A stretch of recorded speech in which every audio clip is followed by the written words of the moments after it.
Okay, I'd like to call this meeting of the Town of Rhinebeck Planning Board to order.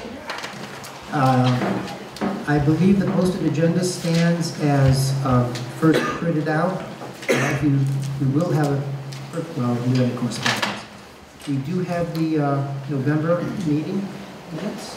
I hope you've all had a chance to read them. Could I hear a motion to approve? Second? Second. All in favor? Aye. Very good. You'll find at the end of the agenda tonight that we have from the town board 2 referrals. One is on a request by Ruby's to add a use to the Office Research Park zone up on 9G for an auto service area, and the other is for an amendment to the affordable housing law. At some point, I think tonight later, we're going to try and discuss when we're going to get a chance to go over those because our schedule has been somewhat full. So that's something we'll have to discuss. Does anyone else have any comments or anything along those lines? We're going to have a good time to discuss those things at another time. Yeah. We In are. that case, I'll hold off all comment until then. Yeah, ideally, since we have a few minutes here, as you know, for our January 7th meeting, we set up for 2 major public hearings. One for Rockledge, after we accept the application tonight for the new applications they're going to do, and the other was for the Hudson Solar Sherrod project on Wurtemberg Road. Hopefully having everything we need at that point to basically go through it, workshop it, see if there's anything else we need, and see if we can really start getting to the seeker process. To date, we did get the raised comment letter on the site plan, and that was also sent to the applicant.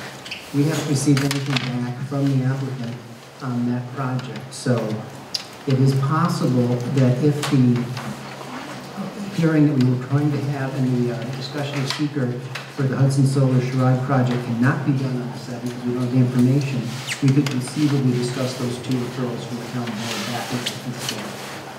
And we're going to try to get you more information between now and January 7th, no matter what, so that we are prepared to do that if indeed that becomes a possibility. Unless we have the information we need on the Hudson Solar Sherrod project, and there's a number of things that are outstanding, if you read that raised letter, there's really not much point in pursuing that sort of a workshop session, and we certainly can't get into speaker part 2 or part 3 without the information. So it's a little up in the air, but that's sort of the lines of what I'm thinking right now. And I have also asked the town board to give us more time to review those 2 proposals, the Ruby's and the affordable housing, rather than 60 days, because they've given it to us at a time of the year when it's a little difficult to schedule the time we can do that. And Elizabeth told me they would do that for us. So we will have that opportunity. Okay, we have 2 more minutes till our first public hearing. We have the Gerber. We have the Gerber Revocable Trust. Oh. Yeah, okay, this is a, I don't think I remember what this one is. Single family.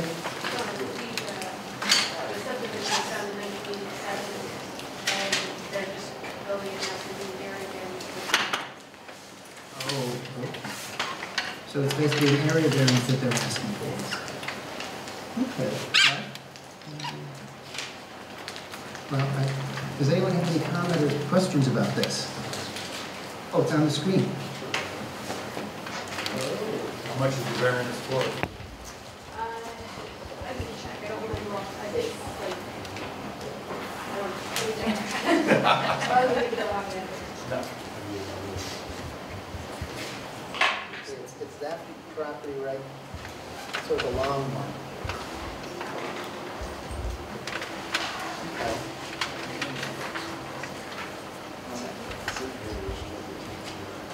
How many acres is this?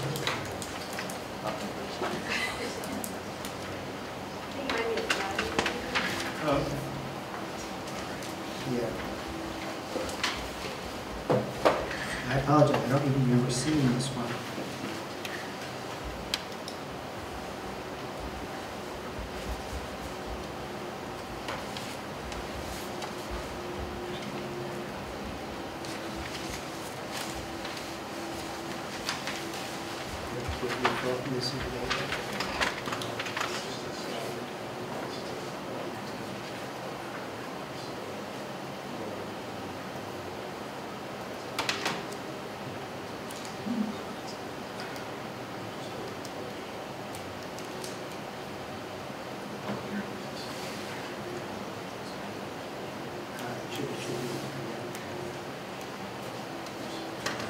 Okay, it's the front, it's in the RC5, the front yard setback is 100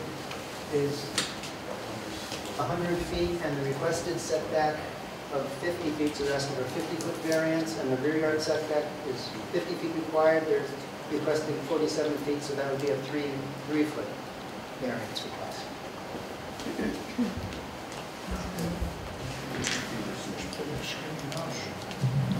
And what part of town is it? It's, It's on Stanford Court. yes, it's near Backert Hook Road.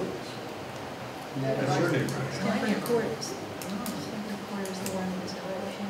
Yeah, it's like, It's right up now. right, going from Oh, I know. That's that small subdivision. Yeah. Now that we've reviewed all this information, I have a resolution. We reviewed the material submitted for review by the planning board. The deferral, we're going to, oh, I don't have a.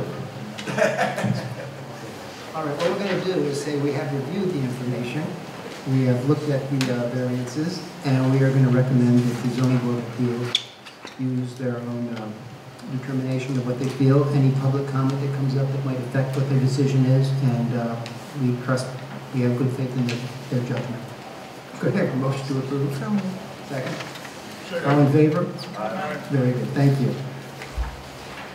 Okay, our first public hearing is Darren Page and Good Shepherd, 20 Hutton Street, a subdivision lot line alteration. Murray? Yeah, do the short straw.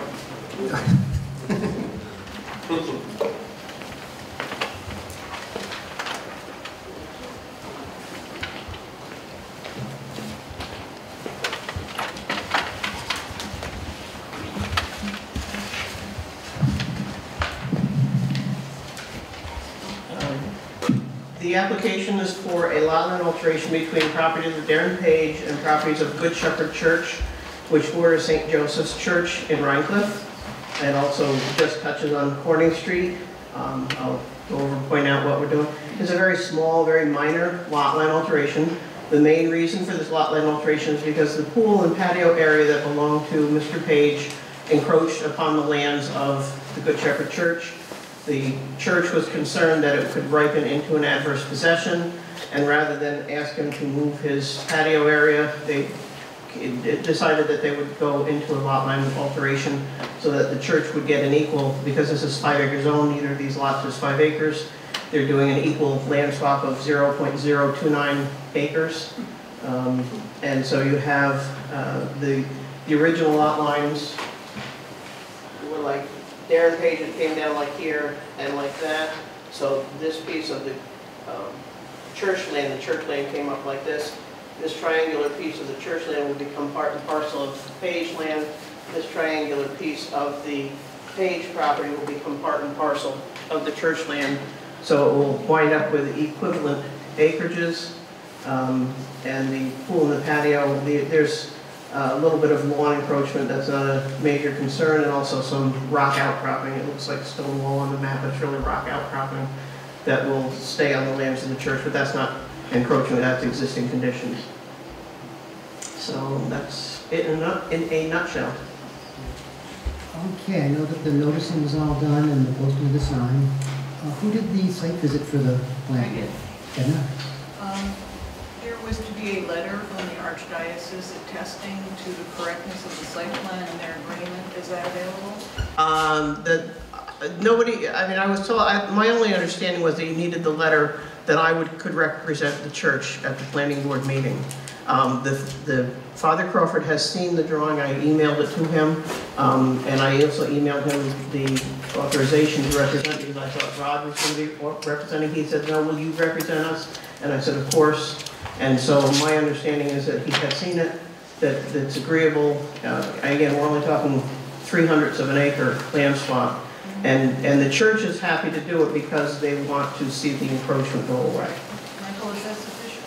I think it is, yeah, I think it is. And the fact that we do have both the church and Darren Page signing off on the applications would suggest that, yes, indeed, the church is not having a problem with being submitted tonight. So I think that would be sufficient. So So, Mr. Page gets the edge of his pool back, and the church gets a slice of a wooded slope.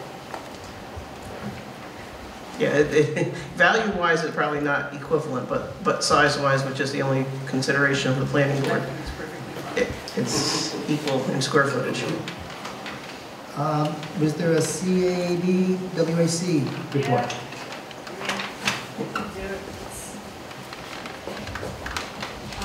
Ryan did this site visit, and like you heard, it's very minor. No major impacts for the scene. Yeah, no issues. He sent around a, Yes, he did. He did send us a letter. Any questions from members of the planning board for Louis? Any comments from the public? Okay, hearing none, I have a draft seeker resolution, which I'll read. Town of Rhinebeck Planning Board hereby acts with an uncoordinated quality review on the matter of Grand Page and Good Shepherd minor lot subdivision, lot line consolidation. Determines upon review of Part EAF, Part 1, certified by the applicant, and its own completion of Part 2, in consideration of both criteria for determining significance, that the proposed action is described in the application and being unlisted action will cause no potential significant adverse impact on the environment unless there is a negative declaration or determination of non-significance, meaning an environment impact statement is not required. 2, authorizes the chair to so execute the first page of the EAF and directs the planning board clerk to distribute and file without requirement for publication the EAF and negative declaration and annotation in the manner set forth within the secret implementing regulations. Could I hear a motion to approve? So moved. Second? Second. I will call the board. Aye. Sharon? Aye. Melody? Richard? Woody? And I vote aye. Could I have a motion to close the public hearing? Motion. Second. All in favor? I have an approval resolution. What I'm going to do is I'm going to high point here, okay? You all have copies of it, and so I'm going to try it. Okay, the time of Rhinebeck here acts as follows in the application of Durham Page and Good Shepherd Church for minor subdivision approval under Town Code Chapter 101. We reaffirm the classification as unlisted under seeker. Based upon review of submitted information, including reports from planning board members and CAB on the site, the project finds the proposed work consistent with the objectives stated in Chapter 101 subdivision of land. With regards to the policy, the town's OBRP finds the proposed actions as depicted and are described above are consistent with those policies. With respect to the minor subdivision lot line operation, we approve the application inclusive of the survey map prepared by Marie T. Walsh, LS, dated October 29, 2018. And we authorize the planning board chair to stamp and sign once the following conditions are met within 180 calendar days of the adoption of this resolution. Stamping of the subdivision final plat is non-jurisdictional subdivision for filing purposes only by Dutchess County Health. Submission of the above cited survey map in the form and number specified, except as may be modified to a lesser extent by the chair. Submission of the deeds to be filed with the Dutchess County Clerk's office, which would be the ones that consolidated the new little swap plans into the existing properties. And payment of any outstanding fees and/or reimbursable amounts due the town of Rhinebeck related to the review and processing of the application subject to this resolution. Could I have a motion to approve? Second. Any discussion? No. I'll pull the board. Richard? Aye. Woody? Aye. Eric? Aye. Edna? Sharon? Aye. Melody? And I vote aye. So you're all set. Thank you very much. Okay, our next public hearing is Joshua Briggs, 4 Jones Street, site plan approval and special use permit.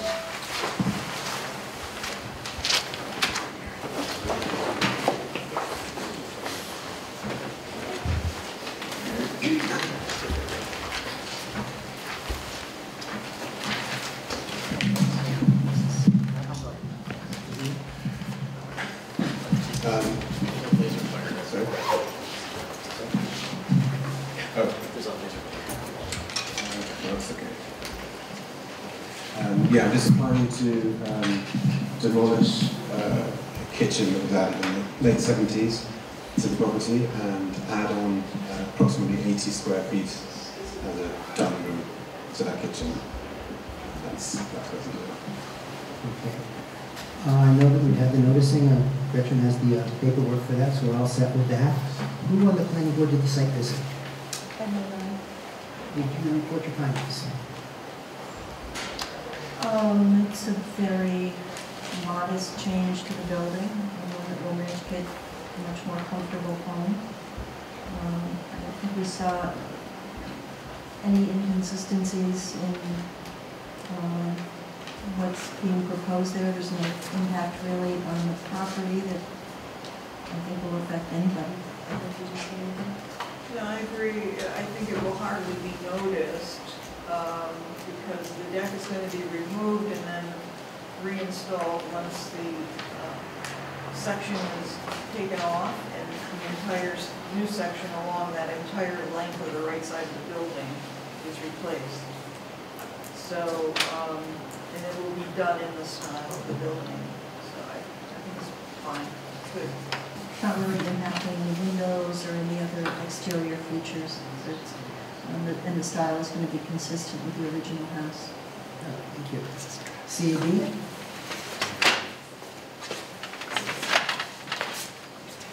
So Corinna did this site visit, and like you already noted, it's completely consistent with the design of the existing structure. It's really just going to improve the functionality of an older home, and we see very little potential impact on the view shed, so all good on our count. Thank you. Any other questions for the applicant from members of the planning board? Any questions or comments from the members of the public? Hearing none, could I have a motion to close the public hearing? So moved. Second. All in favor? Aye. I have a resolution.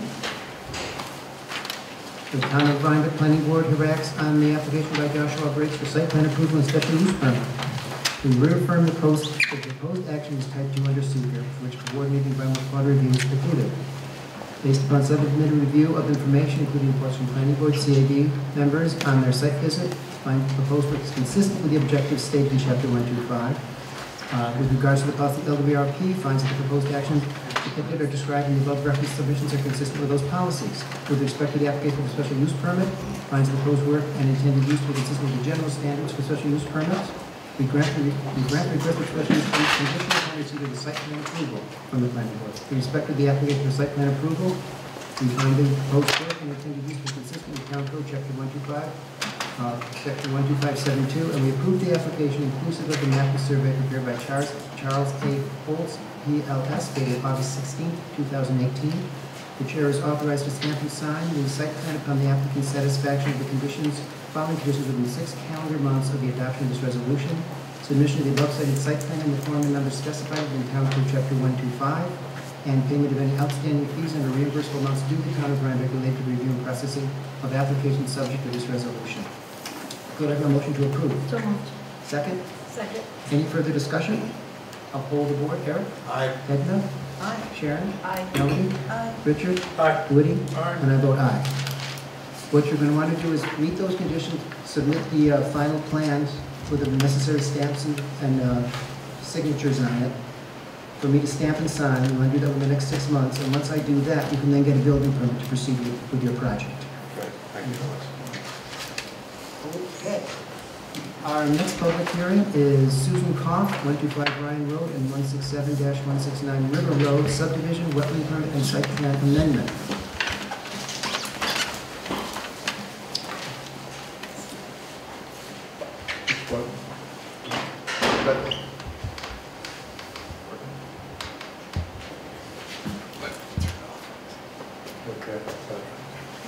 Good evening, Mark. It's colorblind too. I can't see red. Just want to go figure. Hit the wall. Get your stick. Yeah. Good evening, Mark Berminski and George Rodenhausen, representing Susan Koff for this proposed lot line alteration. This is the parcel configuration. Well, first of all, the project is located on the west side of River Road. Total parcel size, there's 2 lots. There's 2 existing lots that were created by,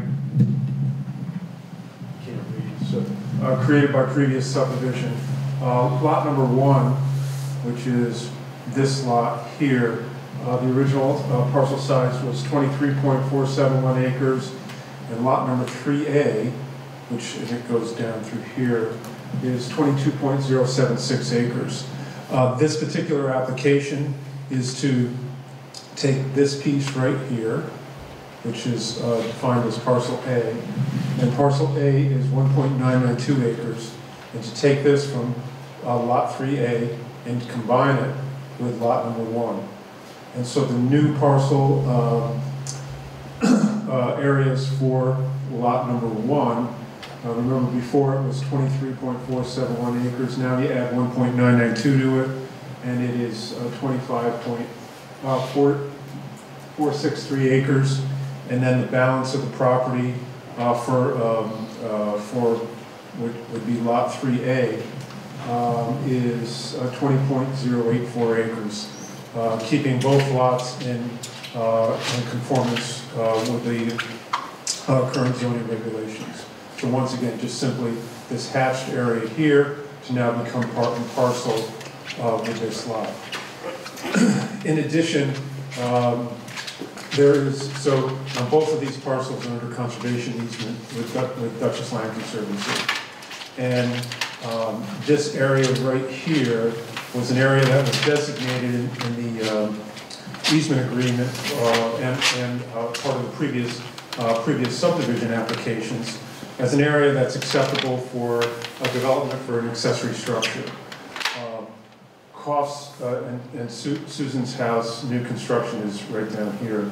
Her previous access was through a railroad bed to get into this this area for an accessory structure. So the railroad bed goes through here, as you can see, and then it was pretty easy access through here.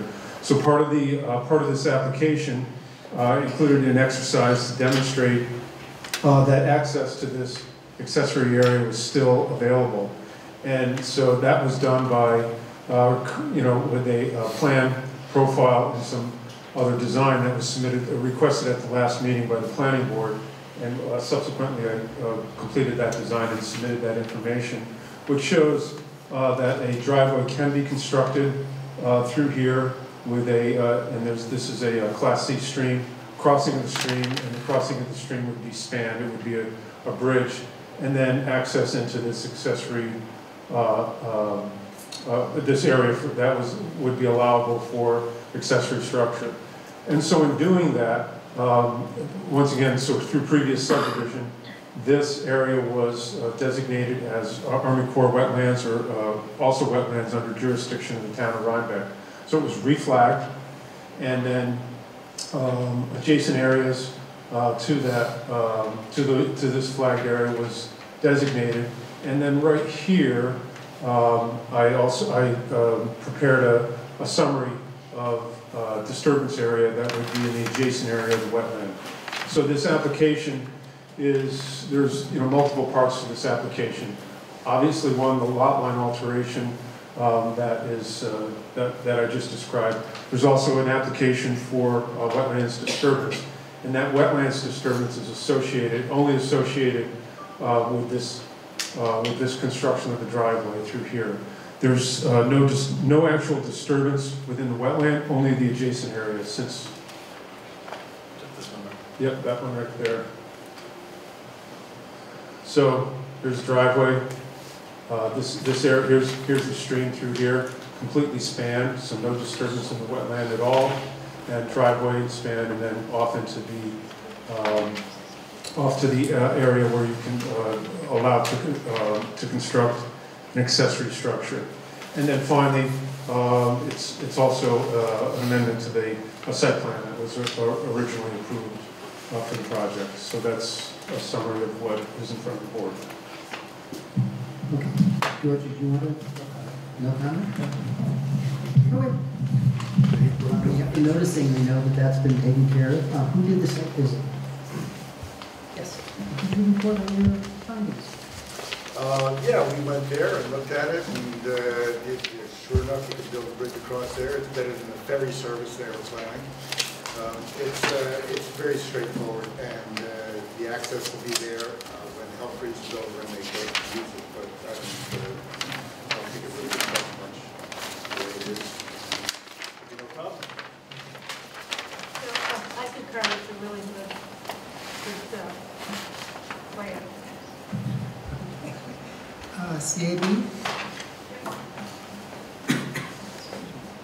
believe Corinna did this site visit also. They see no problem with the lot line adjustment in itself, and really liked the driveway design, thought that if in the event that they ever need to build a driveway, that this is a good way to accomplish it with minimal impact on the wetland, so, good.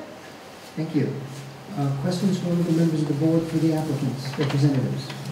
No? Well, I just want to point out, I had asked at the earlier meeting why they didn't just come along from the road and not have to cross the stream there, and it go by going down further, and it would be much more disturbance in the buffer zone to do it that way, and it's quite sloped along there, so this is the more preferable approach to it.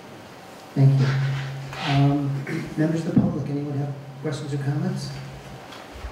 Okay, I have a secret resolution.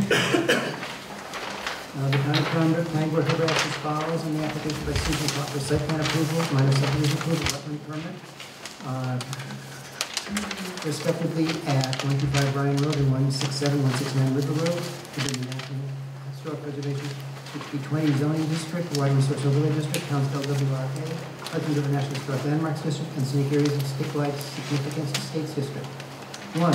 In its role as duly established lead agency under secret environmental quality review of the above described type 1 action determines upon review of EAF Part 1 and its own completion of the next AF Part 2 in consideration of the criteria for the significance of the historic preservation policies underlying the historic district designation and the pertinent coastal policies in the town code RP, that the proposed action as described in the applications and latest related submissions to the planning board will cause no potentially significant adverse impacts on the environment unless there is a negative declaration.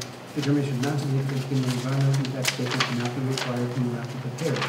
2. Authorize the chair to so execute the full EAF and directs the planning board clerk to file, distribute, and cause publication in the environmental notice bulletin of the executed determination of significance in the manner set forth within the secret implementing regulations.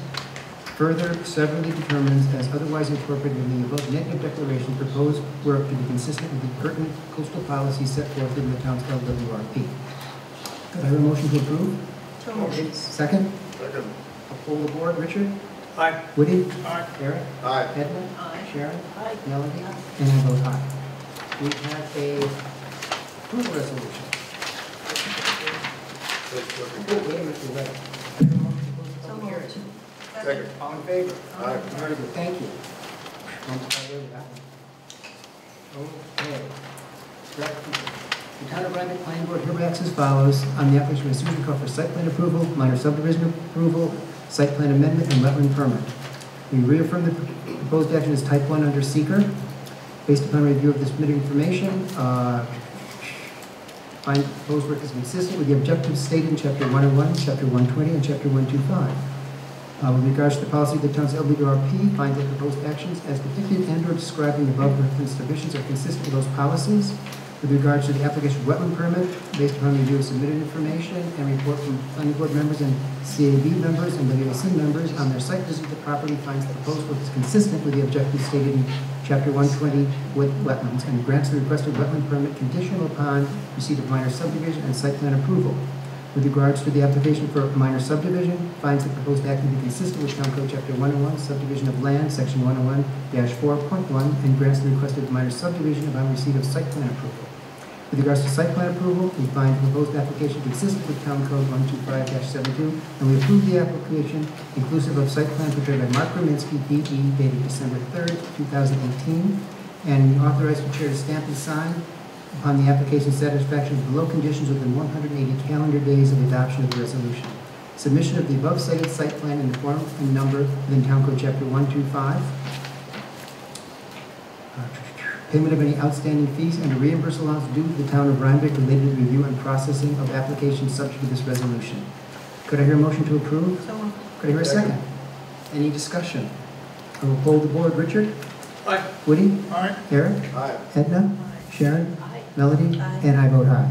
Thank you. Okay, we have one more public hearing. And this is for Michael Dakota Greenhow LLC. This is for a residential structure being built on the property of the old administrative building. Steve, I think you're representing.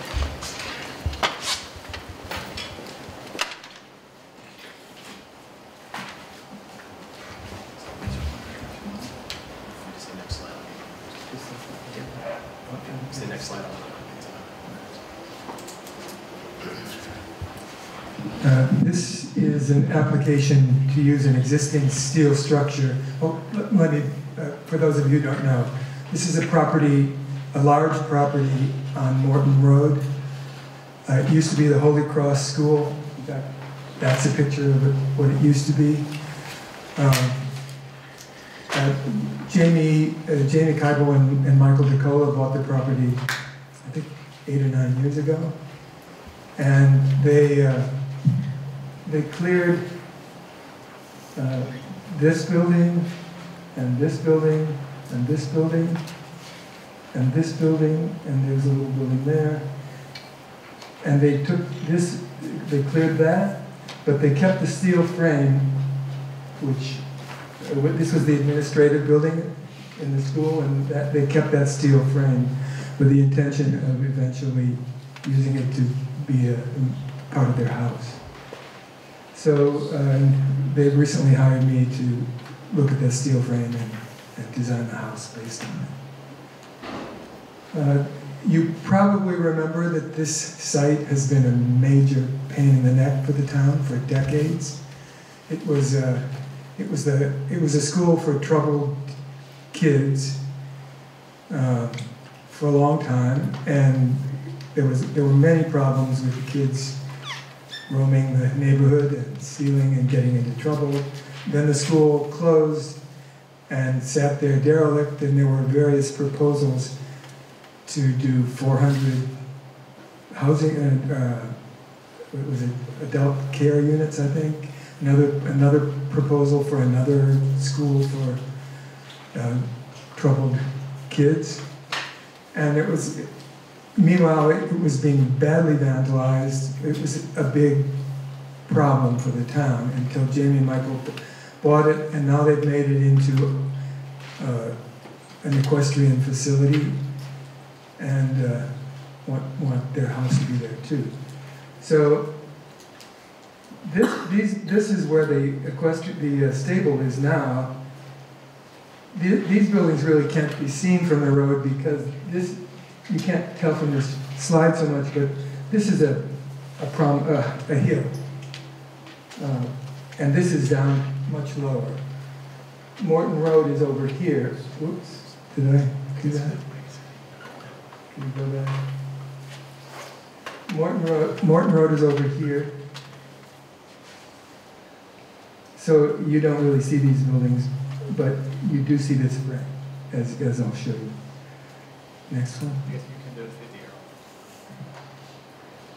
This is the condition that the buildings were in when Jamie and Michael bought the property.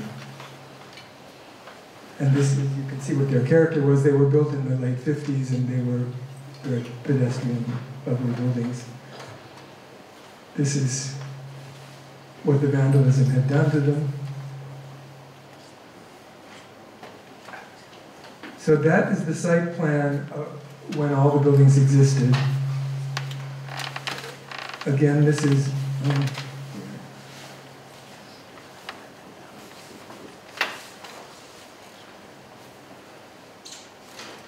that's Morton Road, and that's the entrance. If you know Morton Road, you're probably familiar with this stone entrance here.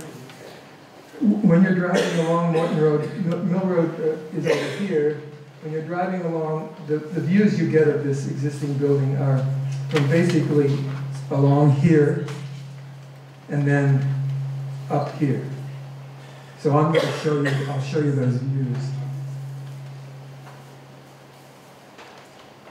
So that's what was there. That is what is remaining. And this, I'm sorry? If you point towards this, it'll probably work better. Okay, but then I can't use the light, this little thing here. So that's where the frame is. That's already been converted into the equestrian facility. And this next slide is, so you can just compare the two, before and after. This slide is here because in the images I'm about to show you, well, first let me tell you a little bit about the strategy for designing the building is that because when you go up in the building, you get very dramatic views of the whole Hudson Valley. It's the higher you go, the more dramatic the view is.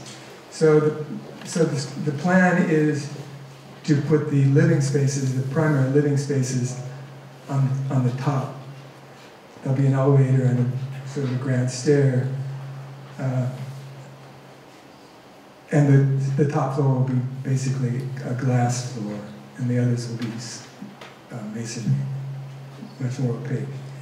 I've included this slide because this is actually a house that I own on Mill Road. And the idea is that the bottom 2 floors of the building you're about to see will be covered with Boston ivy, as this building is. This took about 3 years for the Boston ivy to grow that high. That's higher. It's a floor higher than we're going. 2 floors higher than we'd be going with it on Jamie and Michael's house. So that is the view from the entrance gate right now. This is what used to be the view. That was the building that was opposite the gate when the school was operating. No, it's I need to open the next file.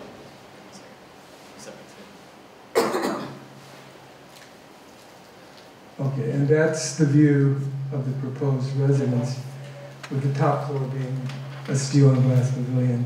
I should mention that the glass is all protected by very long overhangs. The minimum is 9 feet, so that there's no issue of glare from the glass.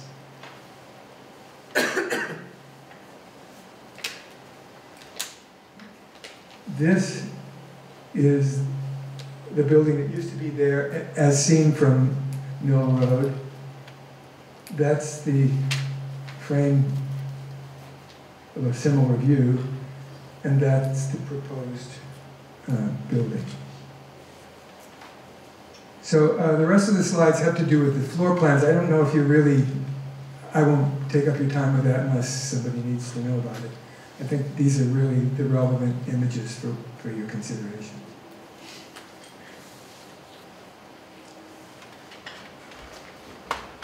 So, All set? Quick question about the ivy. You said it took 3 years to grow on your house. What direction was that facing, and does it matter? with the ivy, it doesn't really much matter, but that was the north side of the building. Oh, okay. Very good.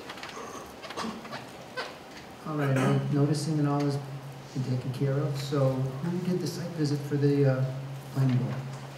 Maybe I did. Okay. If you two could report your thoughts and findings?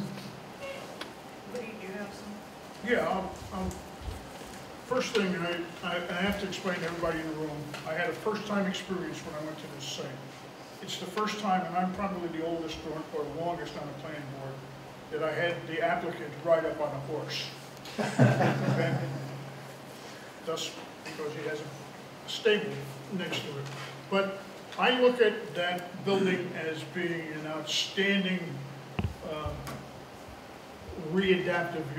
adaptive reuse. I mean, it's a beautiful skeleton. It's a perfect spot. From the property owner's perspective, he's got a magnificent view of the Hudson Valley. Just magnificent. And I think the building will look fine from anywhere else. I see no problems with it. Edna?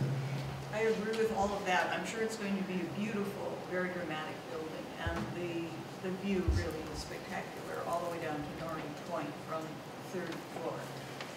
I did do some research into the zoning law because it wasn't clear to me what our responsibility was in looking at this. And so I would like to share a few comments from the zoning law, and then I have what I consider to be rather minor suggestions. I think, as you know, the property is in the Estates District Scenic Area of statewide significance, and it's on a scenic road. One road is a scenic road. And that makes it subject to the requirements of section 125 55, which deals with preservation of natural and cultural features of this area and other areas, and provides certain design standards for development. And what's relevant to this application, excuse me, is that the section calls for protection of the town's ridge lines, hilltop, and aesthetic resources in order to maintain the scenic and rural character of the area. And it states that development should not occur along or project above ridge lines and hilltops in order to offer unobstructed views of the town's hilltop scenic landscapes and so forth. Excuse me. So obviously I'm not suggesting that it be moved, or that, that it should be halted in any way. But it is a very bulky structure. The footprint is almost 5,000 square feet. It is 3 stories tall, and it is on the top of a hill. So what I would like the board to consider is to require just a few trees planted such that the bulk of the building will be interrupted a bit as viewed from Morton Road. And I also took a few photographs from various views on Morton Road. I found at least 3 places where it was quite visible. In one case from quite a distance, and then in other 2 cases, you really do see it plainly as you see it there. I'm not suggesting that it be screened or even obscured. I'm just suggesting that a few appropriate plantings of trees would tend to break up the bulk of the building as seen from the road. Edna, given what exists now on the site to be primarily deciduous, deciduous, hardwood, something like that, a few of those just strategically placed. Right. What you're thinking I of, would just to break leave it up. that up to Mr. Mensch or the landscape designer, what the right tree would be to enhance the appearance of the building. Also, I wanted to add that we are able to put this condition in place without holding up the application. In the past, in a similar situation, what we have done is we've put a condition in the approval. And we have stated that the applicant will provide the chair with the number and species of trees to be planted, and the locations will be noted on the site plan, as required by the zoning law, by the way, in this district. So we could approve it with that condition in place. Eric. First of all, you said it was under the natural resources and cultural resources section. This is neither a natural resource or a cultural resource. Also, I think it's also an existing structure. So I think the only question we really should be asking is this better than what was there? Not putting extra conditions on it. Not that it's not a good idea to put those trees in. I just don't see that we have the authority to do that on what you mentioned anyway. Well, I think the section of the zoning law that Ed is referring to does require that view sheds from designated scenic roads, which Morton Road is, do need to be properly landscaped to preserve the viewscape to the greatest extent possible. Not to screen out something, not to eliminate or obscure it, but to, in some manner, enhance or at least try to maintain the view shed itself. Now, as you say, it's an existing building, and I think we all agree that what's being proposed is vastly superior to what has been there in the past. I think that what Edna's asking for is that a few trees just to sort of break up the mass of the city. No, I think it's a good idea for a suggestion. I just don't see where we have that. Well, we actually do have the authority to do it because of that section of the zoning law, because it's a scenic road. If it's not a scenic road, it was Route 9, we would not. Was there screening there before? No, not to my knowledge. Holy Cross, when that went in, that was, I think they even predated zoning when they built that campus. This is Michael, that whole hillside was full of trees. Oh. This is I stand corrected. This is smaller than the original administrative building. Part of it was taken down. Yes. So in the overall scheme of things, I also would probably want some screening from the road, but I don't necessarily see where it's our authority to ask them to put 100 trees and hide it.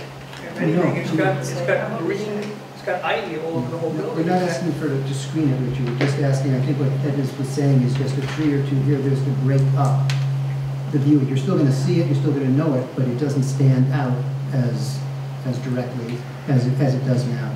I think particularly the view up from the driveway entrance, I think is probably what's most. It would be my take that instead of telling the owner to do it, that we make a suggestion Yes. or a recommendation and not an edict. Well, we Because can, it's his property, yes, it is. not ours. But we have to remember, we are governed by the zoning law, and we do have a responsibility to fulfill the obligations of the zoning law places upon us. Should we feel that it really... Well, that's it. says- It's a decision that we, as members of the planning board, can make. Do we feel that this is something that will in some way enhance or protect the view shed?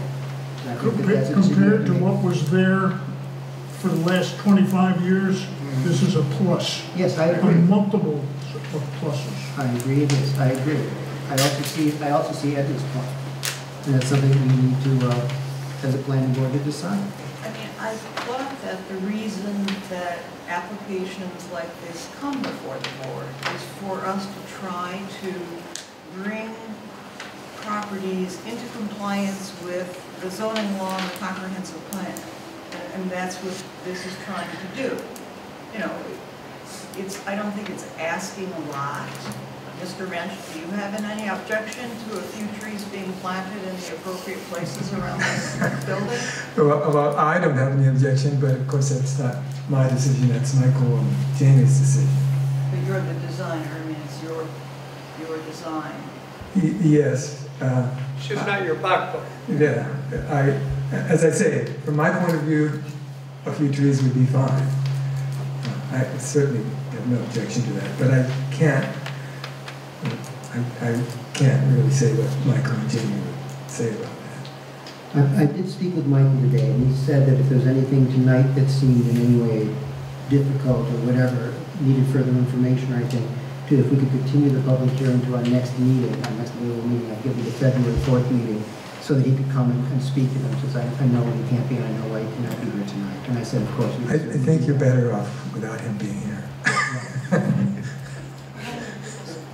Well, that's the question. I guess that's the question. It's a decision by the planning board.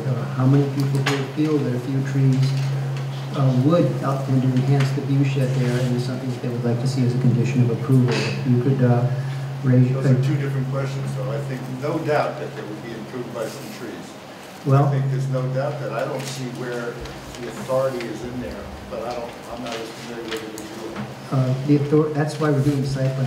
If this was not one of the obligations, we wouldn't do site plan within this district on a scenic road and historic district. There'd be no reason to. It's a type 2, under seek or otherwise. It's a Because it's an residential use. existing building. It's the road. It doesn't matter if it's an existing building or not.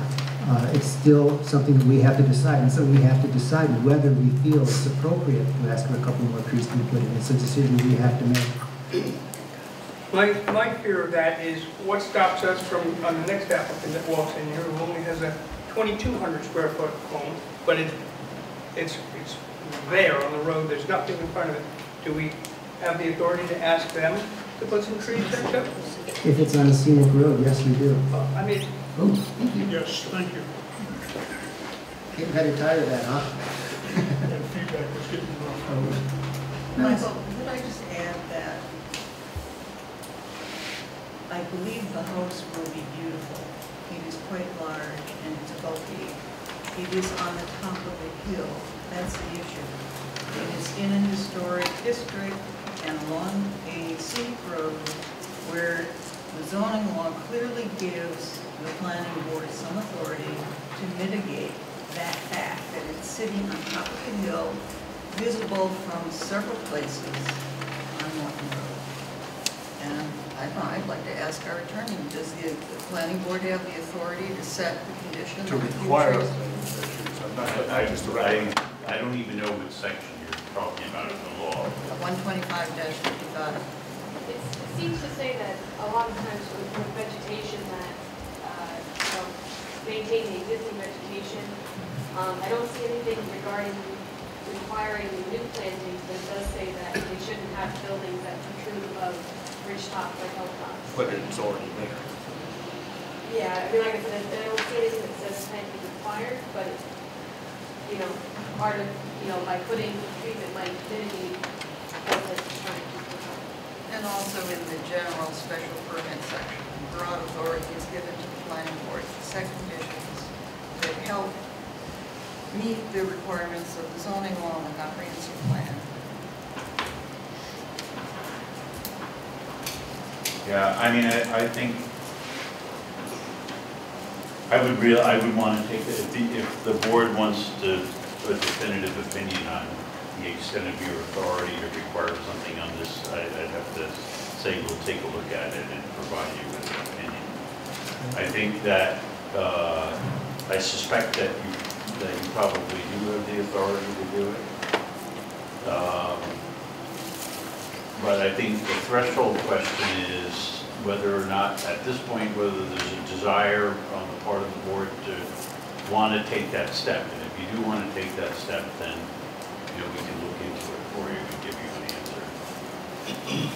But I would say also that you should be considering, if you're going to go forward with this, to raise some sort of, or add some specificity to the suggestion. So the applicant, when they're trying to evaluate this, will have a more granular understanding about what the board is considering. Talking about a few trees is nice, but everybody knows that where they are, and this building is located, the perspective that's being offered here is across another field that's being used for another purpose. So, I don't know how those things are going to mesh with whatever plans that the applicants have for their property. That's a good point. How about we just go with a recommendation at this point and see what the plans show and see what it might increase Or if you want, as Michael said to me, we can put off, continue the public hearing to February 4th. I don't think we have to belabor it any further. I think we make a suggestion, let the owner make the decision whether he wants to abide by that or not. I think for us to say, put a tree here and here and here is insane. It's a private home. Yeah. And there is one more thing that I was just reading about landscaping. It does seem to say that there should be at least one tree that's at least 60 feet tall, but if there's existing trees that can count towards that requirement. Seems to be you can have at least one tree but no more than 8 as part of the conditions. But if there's existing trees, you can speak to that as to where the trees are, how tall they are, if you want to get that should count towards that requirement for condition. I missed the first part of that.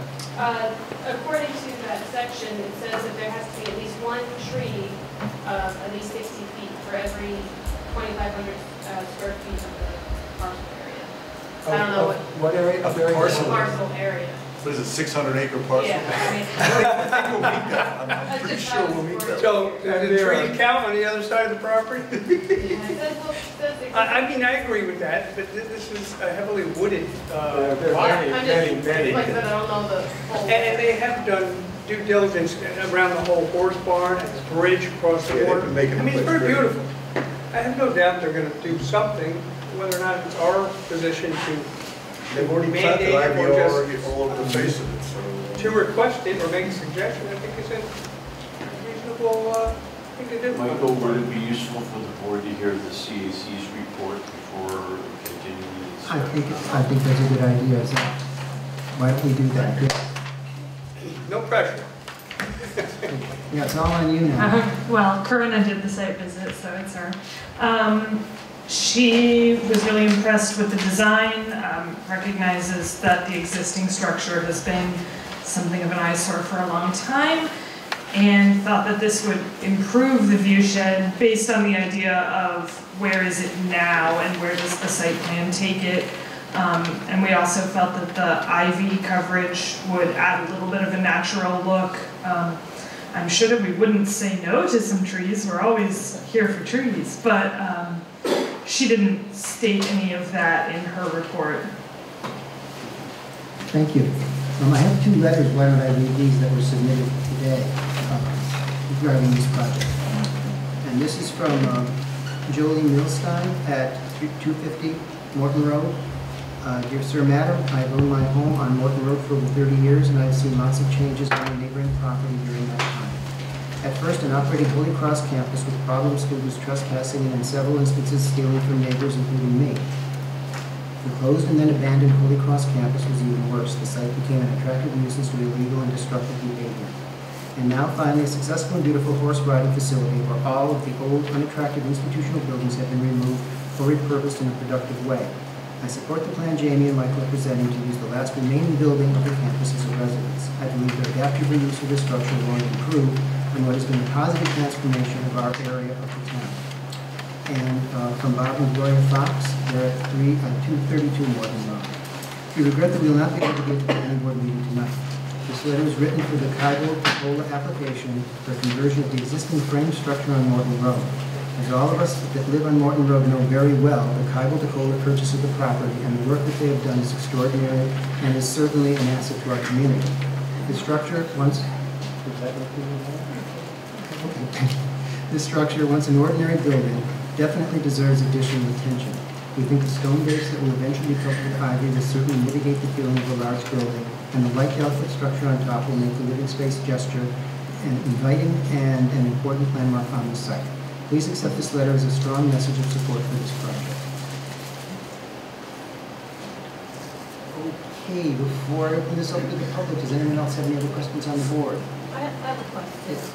The top floor there where it's all open, is that all open, is that glass? It's glazed, yes. It's glass, the whole upper floor, it's all glass around it, but Well, setback, yeah, on 2 sides it is, yes. setback 9 feet? Or? Yes, 9 feet is the minimum overhang. I'll just offer an opinion on this issue. Jamie and Michael have done an incredible amount. They've contributed so much to this neighborhood. What was a real problem, not only the buildings, but the property was totally uncared for. And now it's a real pleasure to drive by that property.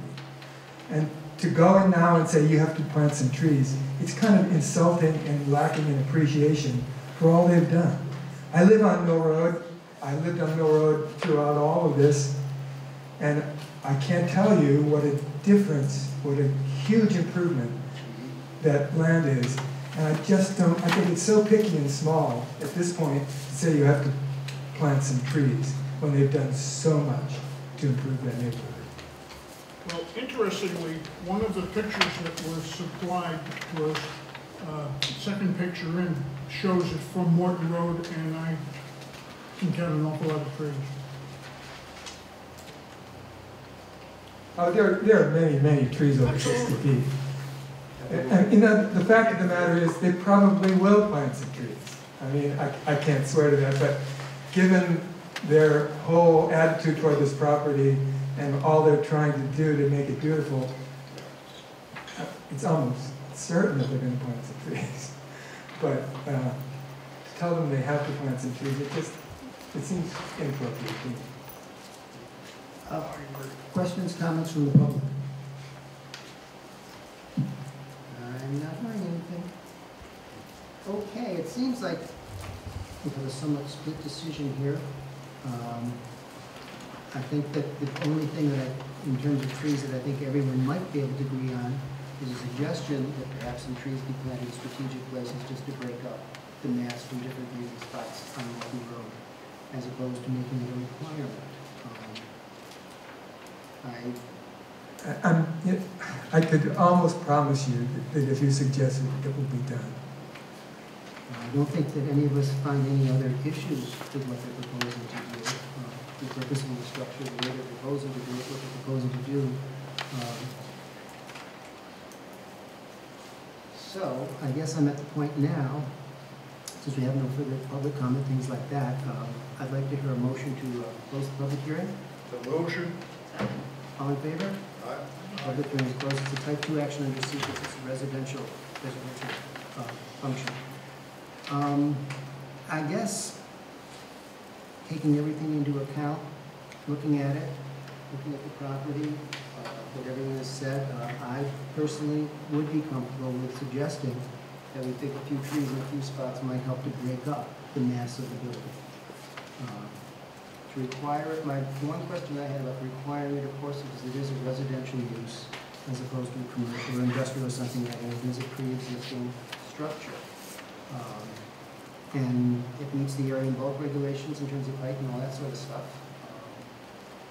I personally would feel comfortable with suggesting at this point that, you know, Michael and Jamie consider a couple of trees in a couple of spots, just to try and break it up. We're not talking about screening, obscuring, or anything of that sort.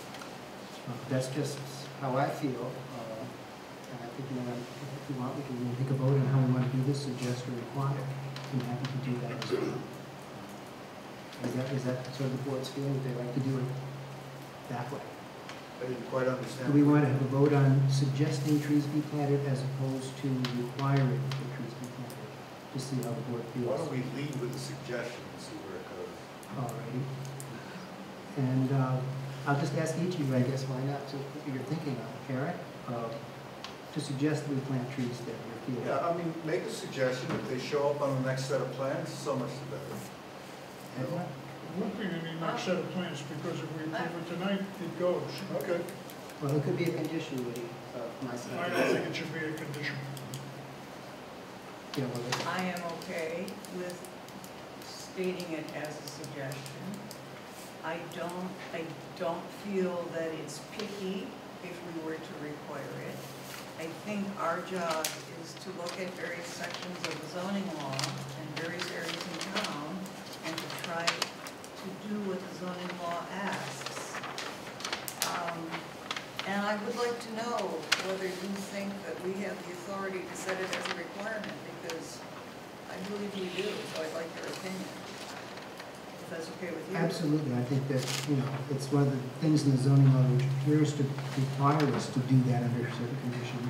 And it would be nice to know that, yes, indeed, that authority does exist. If we were to set it as a condition, I would certainly want them and Mr. mentioning full latitude to, you know, come back and say that these are the trees that we like and here's where we put them. I mean, if you just look at that one tree that's sitting kind of in the middle of the building, if it were a little further up the hill, it would do what I'm suggesting. In 2 years, it'll be. No, it won't. It's premature. The hillside was full of trees, all the trees were taken down. The area around the structure is completely without trees. So, anyway, if we all want to go ahead with the suggestion, that's okay. Thank you. Sharon? No, I think the suggestion is good. It's just, you know, a few trees to just soften the big block, square block, just to soften it a little bit. Not hide it or screen it, but just to soften. Melody? I think it's fine to go with a suggestion that we feel is would improve this project. And I'd just like to add, I'm well aware of the fact that this has been an eyesore and has been a problem. The fact that it's not always just enough to say, and it won't be an eyesore anymore. I think our job overall is to look for the best possible outcome. So that's why I think we're having this conversation about would some trees reduce the mass of the building.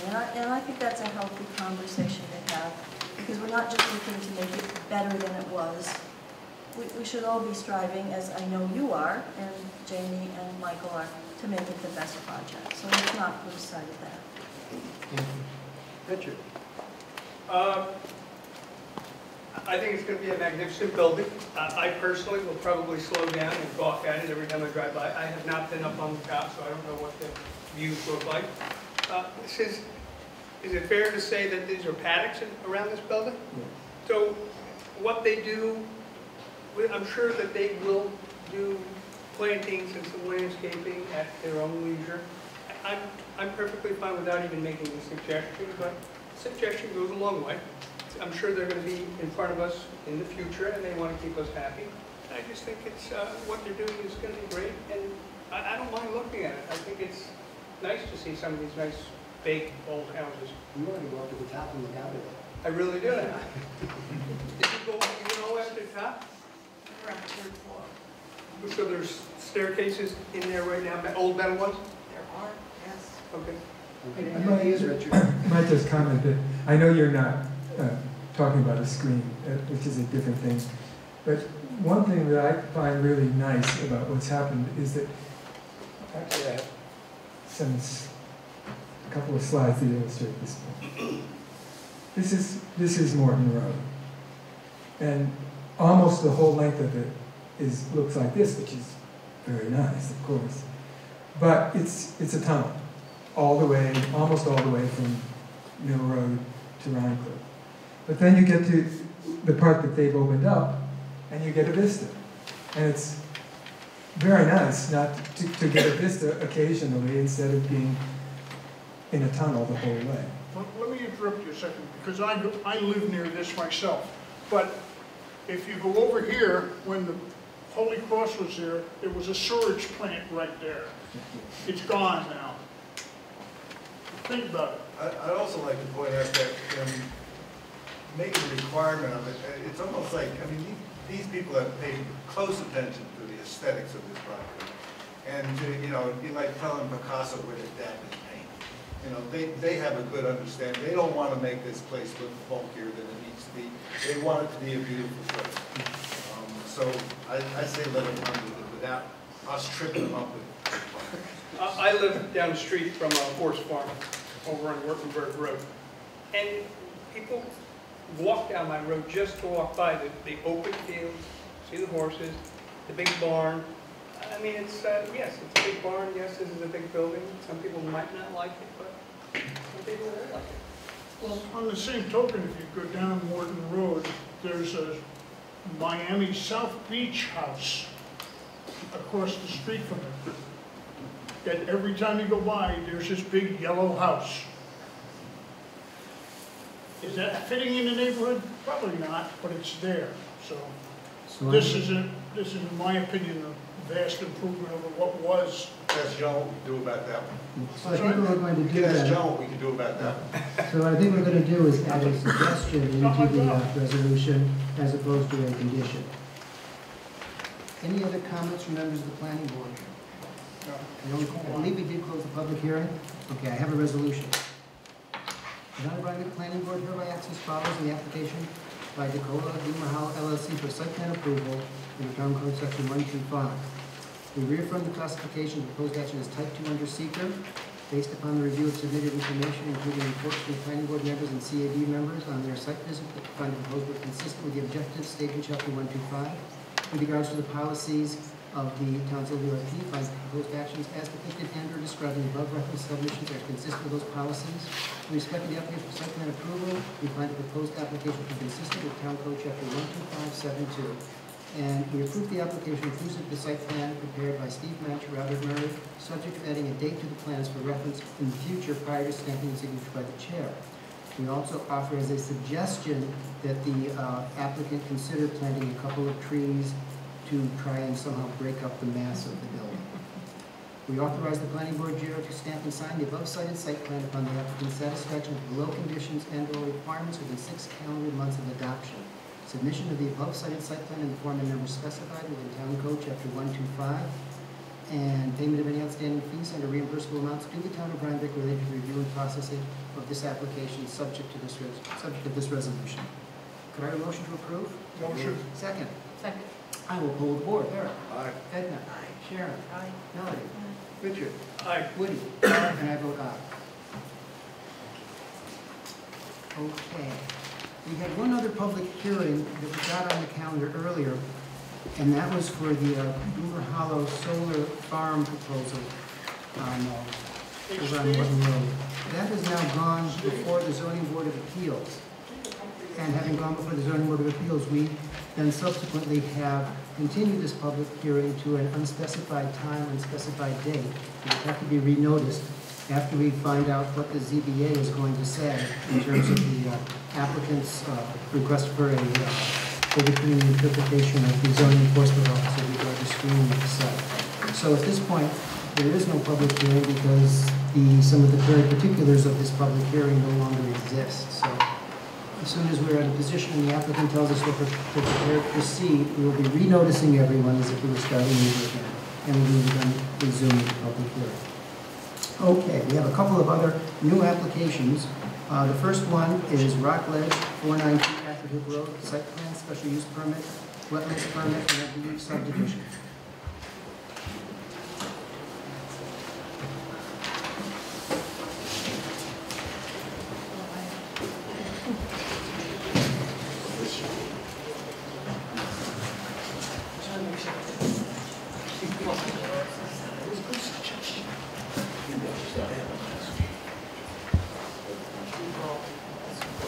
Take it away, Mark. Good evening, Mark Brabitsky and George Rodenhausen representing Upton Valley Rhinebeck LLC. For the board members who were here last month, we had a lengthy discussion about the revision to this application. And in summary, it was the elimination of Country Inn for the project, and then creation of two, it would be the creation of one additional lot. Now, so there'd be a total of 3 lots being created on the subdivision, or on the parcel. And that the reason for that is to allow for the adaptive reuse of two of the structures, two of the historic structures that are on the property.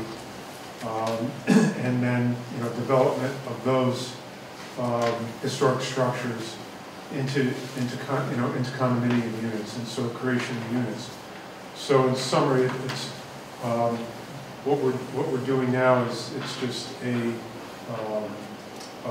formal submission to this board after the the closing of the public hearing last month to to present these materials for the board's consideration. They have been modified as they were before. They haven't changed since the last meeting, with the exception of applications have been revised.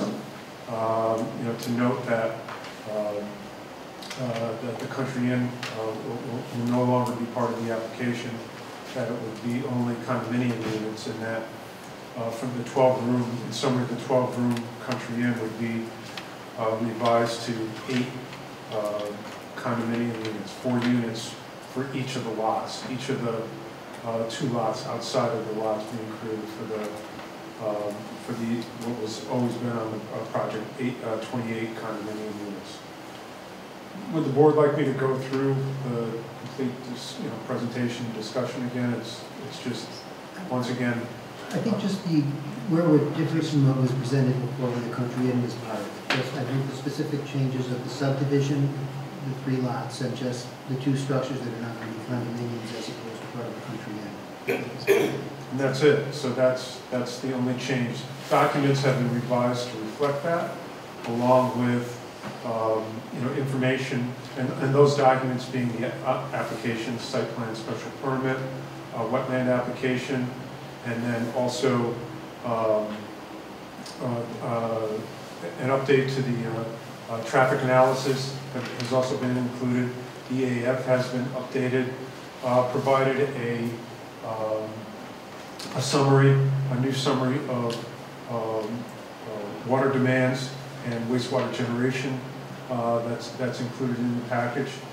And that we're also in the process of, and so just speaking directly to the water demands and wastewater generation, this revision to the application requires resubmission to the Dutchess County Health Department for issuance of a flow confirmation letter. It actually, the domestic use remains very close to what was there before. We've now included some other items, for example, irrigation of the irrigation around the condominium units, so that's reflected in there. So it requires a new flow confirmation letter from the health department. Have also now fully engaged the hydrogeologist for the project to look for additional water supply at the site, and also to move forward with that. Once a site's been identified, then some pump testing that will take place on site, and also monitoring of adjacent wells. And then finally, the applicant has retained a wastewater consultant, and they should be done within the next week with their complete evaluation of the wastewater treatment plant. So we'll have a report on that, and to be able to forward to the board and also to the local health department. And I don't know if I mentioned before, is that the DEC has issued a speedies permit, speeders parameters for the wastewater treatment plant. So the other work is that work is still ongoing for the project, as is development of a final stormwater pollution prevention plan. Will there be revisiting the traffic study now that it will be strictly a residential project, as opposed to the country inn is part of it? Yeah, that's actually been addressed in the documents that have been submitted, that the board has available to them right now. Mark, will both these properties be owned and maintained by the same entity? So there would be 3 properties. 3 properties? There's 3, right. So can't read that. So lot number 1 is, thanks Jim. Red book. Lot 1 includes, so that's the manor house right there. So there's lot 1. Below this, and so the configuration for lot 1 is around here, goes like this, back through here. There's lot 1. Lot 2 is right here, and that includes the stone barn right there.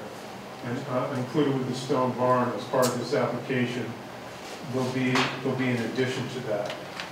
So there'll be an addition to this. The manor house, everything will take place in the existing structure. So lot 1, lot 2, and then the balance of the property. What's the acreage of lot 1 and what's the acreage of lot 2? So lot 1 and 2 are around 5 acres. Lot 1 is actually exactly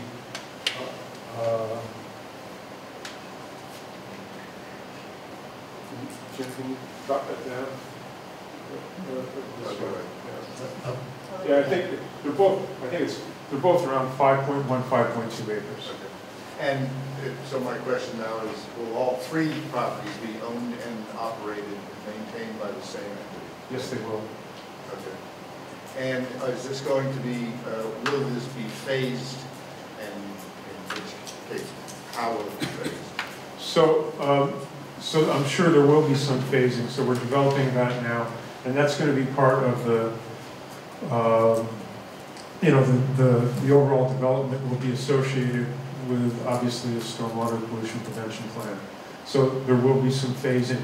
It will all be approved, seeking approval for the entire project at this time, but obviously it will be phased, and so that will be presented. All right, but that hasn't been resolved yet, is how that's going to be. Not as of yet. And with the redoing of the manor house, is Dutchess County still going to own, or is still committed to do the wastewater treatment? Yes, both the Dutchess County Water and Wastewater Authority will be owning and operating, correct, George, of both the water system and the wastewater disposal system, both. Why are you carving it into 3 pieces if it's going to be one functional unit? So the way that the town of Rhinebeck code is constructed, in order to allow for the adaptive reuse of the structures, it requires, it has certain. I forgot that magic word, adaptive reuse. Well, the adaptive reuse, so you need to create a parcel for it. Yep. And so that's why it was done for those two specific buildings. Mark, I have a question on the driveway. The main driveway is the one to the north. That's correct. And the one to the south is going to be emergency only? Yes. What will keep the people in the lower 5-acre lot from using that entrance is going to be right there? So there'll be a gate there. There'll be, there's discussion about that in the traffic report. So there'll be an emergency gate there that will prevent, people from using it, so residents or people visiting from using it. So that'll be gated off, but gated in such a way that it'll allow for emergency access. Okay, so to get to it, you would go up and then go way up and then Here, up and and enter down. it through here. This is, right, and so it also, if you recall, the discussion from last month, I eliminated some of the infrastructure, so I reduced some of the roads. Since when we were having the country inn by itself, I had that separated. But now that it'll be part of the condominium project, I simplified the road network in this area, and then also through this area through here. This utilizing the existing road here and existing road here, and then the same thing is there's an existing road behind the building, but no need for improvement. Before, when it was a country inn, I was improving it, and then have allowed for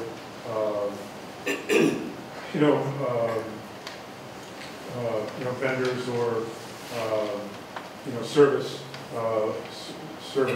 vehicles to enter in through there. The stone barn, there are how many units down there? There'll be a total of four units there and 4 units there. So the stone barn people are going to drive west, all the way up to the top there? They'd have to come in here and then go in like this. Could you not just put your gate in that road that goes up to the barn? Just and through let here. Just This the is four. all you have to be off right there. But what would they, are they going to have that major an impact if you let them use that and gate off above them so that other people could use it? I'm not understanding the. Rather than these people drive all the way up and all the way up, why couldn't they use this and have the gate here? Because you don't have adequate sight distance here. Ah, okay. Right, and so it did, it looked at, took a really hard look at this. And in order to develop adequate sight distance at this location, it would have to be moved down to here. Okay. And then it would require some clearing right across through here, right? Because right here, this is the top of the hill. That's the top of the hill. Okay. So you get to see a little bit over here, but if you slide this down here, you can get sight distance. And in order to get adequate sight distance this way, you have to clear all the trees to go right through there. Thank you. Mark, the gated facility works real well because they have it down at the gardens. They have an emergency entrance exit that's not open to the public, but it's there. Right. Mark, if it's shown that it's going to be much easier to build the new condos, much cheaper, and much more profitable to build those, and then they decide, well, we don't want to go through all this adaptive reuse stuff, is there anything, why, could they just abandon that at that point? I guess, so that would require, the application is for site plan for all of the, for this plan, so I guess any amendment to that would have to come back to the planning board to discuss. But isn't, did I misunderstand, or isn't Mr. Blakeman interested in tax incentive credits along with the, so there is a tax benefit to him for the adaptive reuse of the manor house, which is on the National Register. So I think that has been a component of his ongoing plans, and that's obviously an advantage to him in terms of moving forward But there's nothing that, I mean, if it shows to be not enough of an advantage, there's nothing we can do. It should be a pretty good advantage. I mean, I was just at a meeting in Albany where they were looking at a number of developments of this type in conversions of existing manor houses or conversions of industrial sites into affordable housing. Tax benefits can be quite substantial. I'm not prepared to say what they are in this case, but am I correct, George? Yes, you are. And also the infrastructure is developed for those units. You know, especially with the, you know, for both water supply and wastewater disposal. So without those units, everything would be under capacity. I mean, everything would be oversupplied. That's which is okay. You know, those treatment plant is designed such that if there is a you know, variation of flow that'll handle that. But what I'm saying is the infrastructure, you know, has to go in to, you know, with consideration of the development of those units. Right. And the agreement with Dutchess County Water and Wastewater is that we would design and build the entire system and install the entire system at one time, as Mark is saying. And they will take it over as they basically build, and they will then own it as a turnkey project. So they will not own the whole system as a unit, and they don't want to have parts of it done and parts of it not done. The other thing is that, just from a marketing point of view, the house remains an anchor for this whole project. It's got to be done well, it's got to be an attractive unit, it's got to be occupied for the rest of the units to sell. So I think the incentive is to get the infrastructure in for everything, get Dutchess County Water and Wastewater in an ownership position, and then build the rest of the project, keeping the manor house as one of the early items. I don't know what the mix is yet, as Mark said, we don't have a mix yet, but that's something we can address later on in the process. Mark, back to the roads again. Okay. Because it's going up this way and down this way. Is it possible to eliminate the triangle and come in the main entrance and then make a left and go over? Like this? Well, yeah, come in the main entrance. Here. Yeah, and then like go back. And then like in that area, then make a left and come over? Right here? Yeah. So this is a big hill here, and then it drops off. Okay. So actually, I did look at that at one time. And so it would just, this is all treed area through here. And so you can, right here, that's the wetland adjacent area, there's wetland here. It would require a tremendous amount of disturbance to do that. Sure, we did look at it, to come in through here, but, you know, just, you know, consideration of the existing topography, just didn't feel that it was the best, you know, best alternative for the site. Okay, no, it just seems like a lot of road. Well, it is, but this exists, and this exists, right? And so, there's, you know, small new section through here. This exists. This one exists. Obviously, this part is new, and then this section is new here. This is mainly just to handle infrastructure for water and sewer. The existing roads will require no improvement? They will require improvement. So they'll require improvement to conform with the town standard, and also what sometimes, in this case, supersedes it is there's a section of the New York State Building Code for access of emergency apparatus, and so there's certain criteria that there's a set of design standards and specifications to comply with that. Will the town be providing snow plowing service on these roads? This is private. All private. But at the last public hearing, and just I was you know, approached by the chief of the fire department for I think it was Sultan. And so you know, we've been in discussion with the fire department also. Mark, I had a couple of questions, but one of them was related to the road. It looks like you're abandoning a few of the existing roads that are there. What's going to happen with those? Are you going to let them grow and just go natural, take them out? Yeah, they would be removed and just become part of the landscape. Are they part of the original historic road system? This one will not be, see, that one's right here. That will remain. right? That's part of it, this one is part of it. I don't know, gosh, it's been so long since we went on a sidewalk here, we'll have to do it again. You can actually make some topography through here, and this one, continues through, it goes to Loftus property. And the same, there was remnants of a roadway through here, not as well defined or well kept as this part. Through there was a small portion. So, when you say remove, I mean, I'm a fan of letting them be and letting them grow up, but not obliterating historic growth. So through here, nothing is planned through here at all. And it would be just left to be. It would just be left. Are the roads actually labeled as historic? Well, I've seen some maps that, well, yeah, if they're part of the original landscape that's associated with the historic building, if there were carriage drives and other drives internally, they would necessarily be part of that landmark status and protected to the great, That's why I mean, I'm not suggesting maybe. No, I'm just curious. What is it about a road that would It's the make you want layout. to list it as one of the assets? It's the layout, it's how it would have related to outbuildings associated with the property, it's part of a historic landscape design. Maybe George Washington.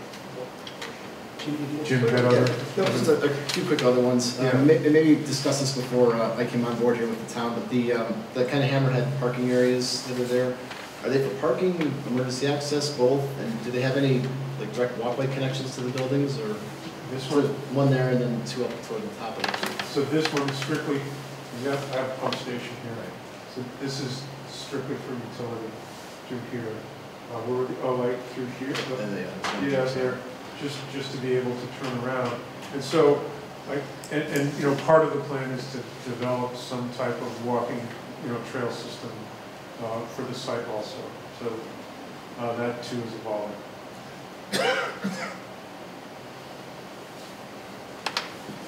My only comment, just you might want to put if you could put a note regarding retaining the existing well house like you have for the other proposed buildings. Okay. The other ones listed. It's just a simple note that one's going to be retained, and that way they're all listed in the box at the top of your map. When you say well house, you mean this? I was looking at the one next to the hammerhead we just talked about. This one? Up above. Up to the Yeah. Right. That will be reconstructed. It's not by no means historic. It's a cinder block building. Right. So it just seemed like your proposed use notes discussed what each of the existing buildings would be. Oh, so just list what. Just note that. Right, just a notation of what it is, so that they're all. Okay, sure. Okay. That was it. Other questions for the applicant tonight? Can I ask a question? Actually, no, it's not a public hearing at this point. I know. Simple with the public hearing. How simple? In what parcel is there's a dormitory style building that has not been discussed. And in what parcel is that falling? What are your plans for that dormitory building? So the dormitory building is on lot 3. And so there is a discussion about that.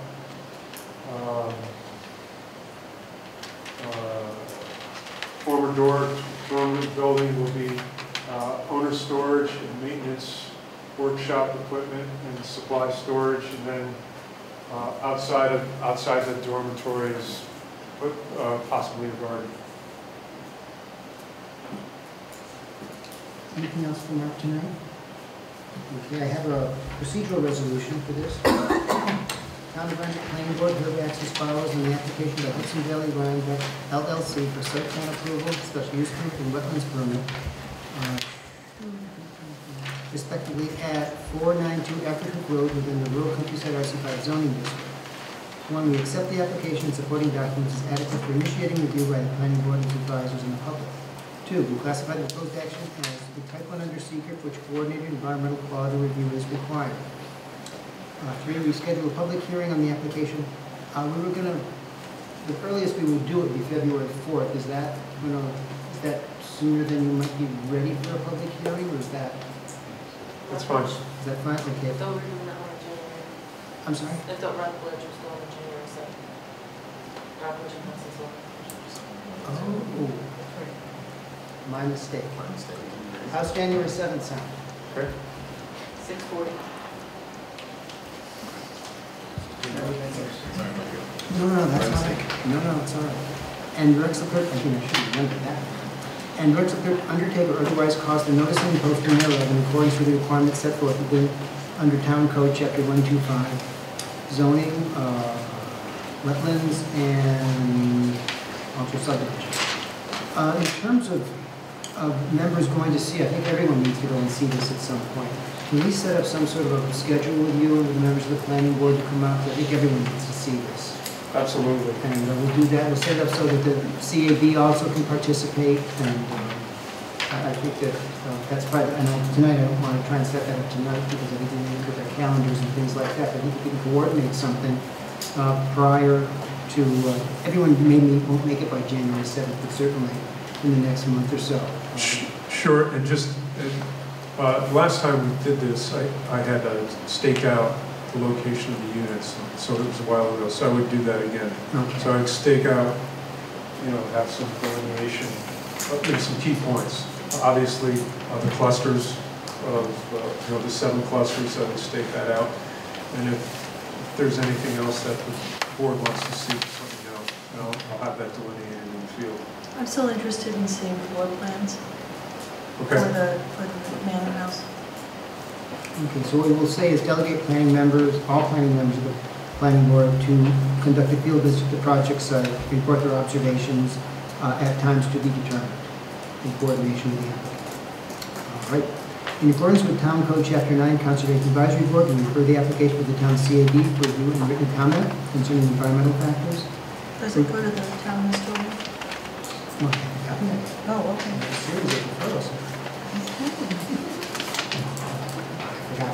I thought you did, because I looked ahead. Refer this one to the town historian for review and comment. Okay. Refer the application and supporting documents to the Dutchess County Department of Planning and Development for review and advisory opinion. Refer the application and supporting documents to our planning board engineer. Now, you've been coordinating with Ray on this. Yes, I have. We'll try to continue that process Yes. as the material, because I realize everything you have that he needs to look at isn't available tonight. So if you can continue that working relationship, that would be very helpful. And does it also go to Sheffield as a national register? I believe it does. I think you're I think it right. does. Anything else you have written down? No, those are the only two. I'm lacking something here. Okay. Just note that with regard to SHPO, there's been significant archaeological testing. Yep, Yes. yep, and that should be part of the package, I All think. right. Okay, and we're referring to SHPO. Thank you. Okay. And we authorize without prejudice or any information or comments that may be presented at the public hearing or may arise on the basis of both the above cited. I'm going to delete this final thing because we're not going to be ready at the public hearing to consider the approval resolution or anything like that. So are we just procedurally, are we recirculating? Yes, yes.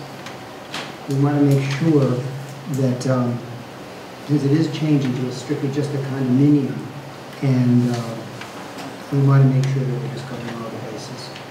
So then the comments won't be back for the public hearing, is that correct? For circulation? Right, some might. Some might, okay. I can request the And we know that things such as from Ray and things like that are going to take longer because the material isn't. That's why I was thinking, do you really want to? But we'll see where we go. We may still get comments. We certainly won't close the public hearing. So if we haven't received all the comments, the public hearing. Fine. Yeah, I would like to reopen it so we can get some feedback. Okay. Well, then that's what we will do. Okay. That's what I have for the procedural resolution for tonight. Second. Second. All in favor? Aye. Very good. Thank you. Thank you.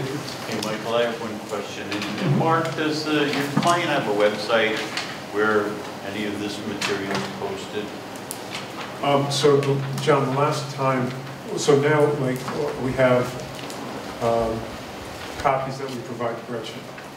So, and then I actually spoke to Matt Rudikoff about that, whether he was questioning, do we post it at the library? Are there other locations in the town? He doesn't have a specific website for this project. So what's the appropriate way to provide the public with Well, we these have materials? requested copies of the library, both the Star and American Library in the past. That's one option. So, Yeah, I mean, what I've seen in the past, I'll defer to George can talk about it. I mean, what I've seen in the past is that you just set up a domain just for the project and put the local file on. I'll speak to Charlie about that. Okay. How are you going to make people aware of where to find it, this information, once you get the site set up?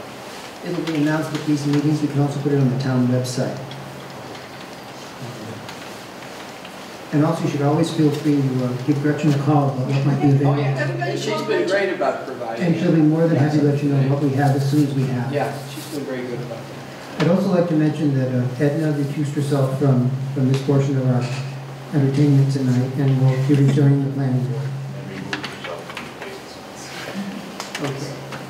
Our next presentation is Charles Cutler and Kate DeGorkin, Cedar Heights Road Site Plan and Special Use Permit.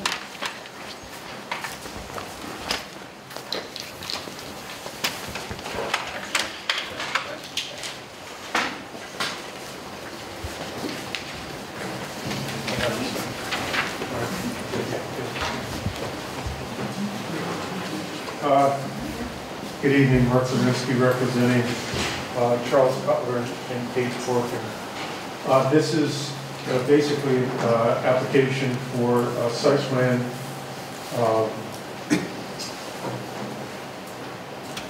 wetlands permit, and I don't believe it doesn't require a special permit.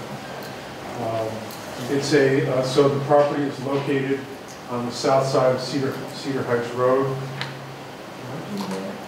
Yeah, it's a touchy. Okay.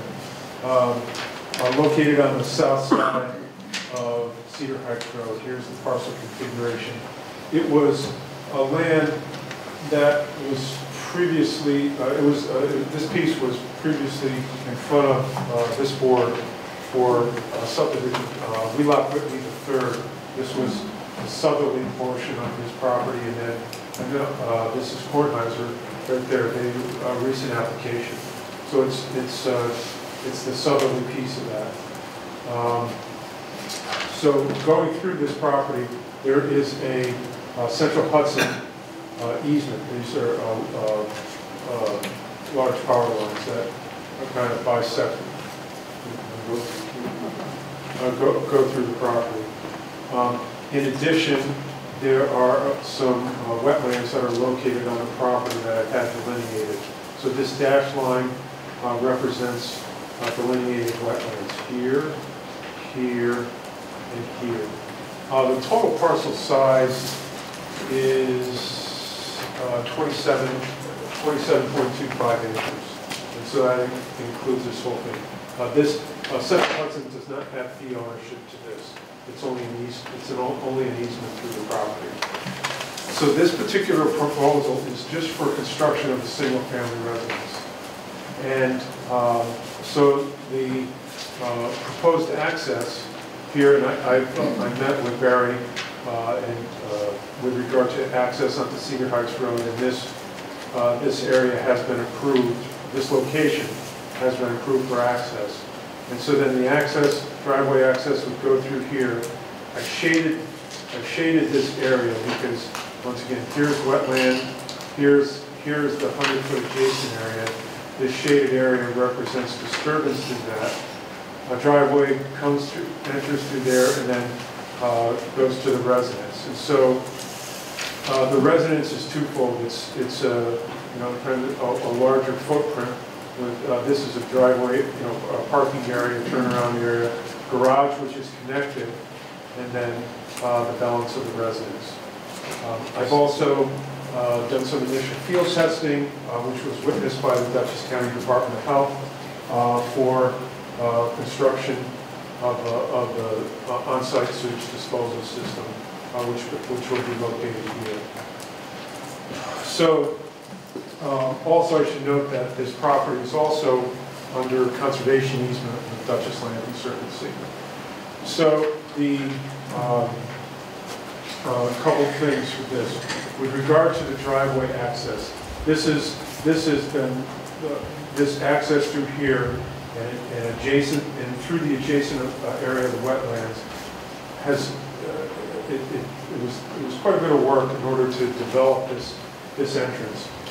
A few things is one, when you look at the topography, the natural drainage flow is going through here into this wetland through here. In addition, the idea of this driveway, because this is I didn't provide an aerial, but this is open field. This is open field through here, pretty much through. Well, obviously the power lines is open field, but through here and around like this is open field. This is wooded area. Wooded. This is a pocket of woods through here, and this is all wooded. So the idea in the development for the alignment of this driveway for the residents is to keep it out of this drainage area, limit the driveway being right next to the power lines, and then it also provides seclusion for the driveway. In other words, you can't look down the driveway and you're looking at the residence. The idea is to try to hide this residence from both the roadway, the power lines, and just tuck it back into this field through here. Just a small area through here for this footprint. So that was, and so also included in the application is a letter of support. I'm sorry, I said Dutchess Land Conservancy. See, it's Winnicke Land. It's Winnicke Land that is the holder of the conservation easement. There's a letter of support from Winnicke Land Trust with regard to supporting this location rather than going through this portion of the open field. And that's it. It's that simple. Mark? Yes. Is that north is up? Yeah, north is straight up. So you're saying that just getting outside of that encroachment area, the wetland encroachment area, enough to do that would be to make the driveway too visible from the road, or it will be. Yeah, it's because this is even to skirt along the edge through here. And doing it, it's also once again remember all the drainage. You can see all the drainage going right down through here. Why doesn't it drain from the encroachment area on where the driveway is toward that wetland? It goes natural flow. Are we talking about a ridge along the top there, or between the two wetlands? This is that's just a large ditch through there, like that. Okay. It goes in, and that feeds into obviously this wetland. This wetland is fed through here. There's an upper wetland through here, kind of stream goes into there, and then it goes down right along through here. You can see it going down through here, and this just feeds into that. So, I mean, basically our approval of the encroachment of the wetland is based on whether we think it's more important to keep the driveway aesthetically pleasing or to keep the wetland protected. Well, it's the applicant's choice to do that. It's an open field, and so there's been a lot of time. I've gone through multiple layouts with the applicant on this, how best to position the house so you're not going to be able to see the house from. You might see a portion of the garage. How does the location of the driveway change the visibility of the house? Well, all of a sudden you have a driveway going straight to it. Well, I don't mean straight. I mean, it just looks like you only have to move, 20 feet to the west. It's, when you're out in the field, it's a dramatic change from here to here. Well, how does I don't see still have the driveway is going to mask the house in any way? They're not masking the house with the driveway. It's to provide, so that your eye doesn't go down the driveway right to the house. But they could still have a bend in the drive, still stay outside the encroaching area. It's all open. I understand. But if it's all open, it's all open. I mean, It's their choice to put, that's where they want to put the driveway. and we get to decide whether that's acceptable or not. I guess because it's, you know, part of the application is that there's wetland disturbance permits, so it does require the town. But it's not a rubber stamp on these, right? I mean, if they just... That's correct. All right, so... Other questions for? More? And the special use permit is for major excavation? That's right. Right, so that's what that's. Right, I forgot. Please. Just a clarification question to the planning board. The land trust asked that engineer's plans be provided and nothing will happen for giving notice. How's the timing work with the letter from them and the planning board in terms of ensuring that the planning board is meeting their, what the land trust requires for approvals and things like that? I'm sorry, I didn't catch all that. Sorry, the letter from the land trust said that no land should be excavated, cleared, and worked, commenced on prior to their written approval, and they also said that they wanted to, their letter of approval was pending submission of engineered plans or something like that. Is there a letter forthcoming from them regarding their approval of planning board's approval? I'm not sure. I guess maybe it's more of a question for you to make sure, just ensure that the land trust is good with everything that they go through, and I'm sure you will. But they are. It caught my eye in the application. They said that they seemed to say that they wanted to see a different set of plans. Maybe they saw an earlier set. I'm not sure. No, I'm trying. I'd have to dig into the application. It's an August 20th, 2018 letter that says no land shall be excavated or cleared or work commenced prior to the land trust's written approval. I think Jim's asking if we have that letter saying there's written approval. Yeah, there is written approval. There was a letter saying they agreed with the location. I think. Is that deemed to be that letter? I guess. That's the letter. Don't they usually set suitable building sites? This is in a building. This is in a building envelope. I included that in the easement documents. This is in a building envelope. Which, I mean, that's the only real requirement of the conservancy, isn't it? Right. I think maybe the sentence here in this second paragraph, we're providing this support specific sentence. Specific placement of driveway through the wooded area which is allowed by the land use interest documents, as long as it meets all town, state, federal requirements, and pending submittal of further details provided in the site plan and engineering plans to be developed. So it sounds as if they're willing to see the final engineering drawings and whatnot before they actually sign off on the fish. Correct. So they have a copy of this. So they should expect a letter from them. Yeah. So I'll follow up with that with a letter from them. Yeah, just want to, that's a whole process. So they seem to be good with it. Let's make sure we have that one. Okay. I was just saying, my only other comment was in the application, I think it said no, the site wasn't flagged, but obviously it has been flagged. It has been flagged. Yeah, so that's accurate.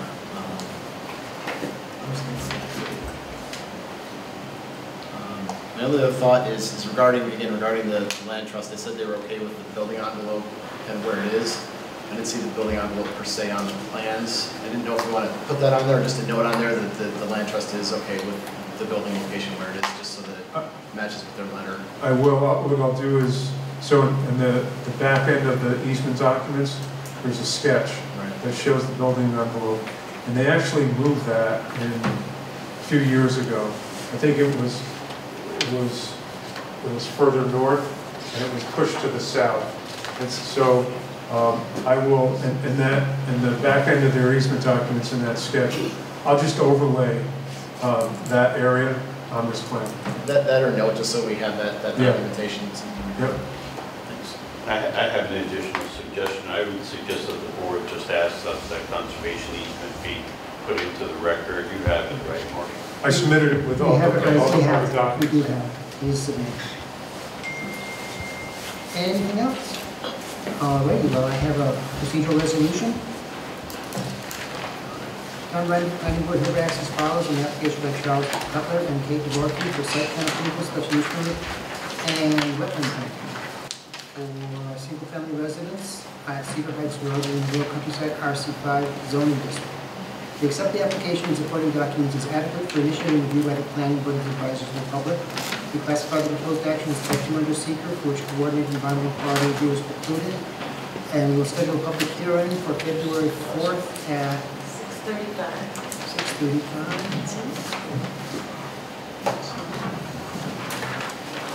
Who would like to go out to this site and take a look? Eric. Edna and Eric? Okay, you guys want to go home? Okay. Conduct a field visit to the project site and report their observations for the time of public hearing. We are going to refer this to the Conservation Advisory Board for review and written comment concerning environmental factors.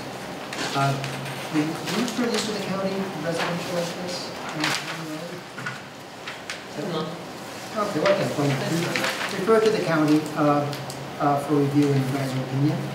And we will authorize without prejudice to any information or comment that may be presented at the public hearing or may arise on the basis of both the above cited field visit and referral, preparation of a working draft of an approvals resolution for the planning board's consideration on February 4th or as may be later timely. Second? Second. All in favor? All in favor? Aye. Very good, thank you. Just, not to belabor, but just back to a discussion about the driveway, because that seems to be an issue at the other end of the table, the location of it. So I just want, I just want to cover that, so that is, the applicants feel strongly about the location.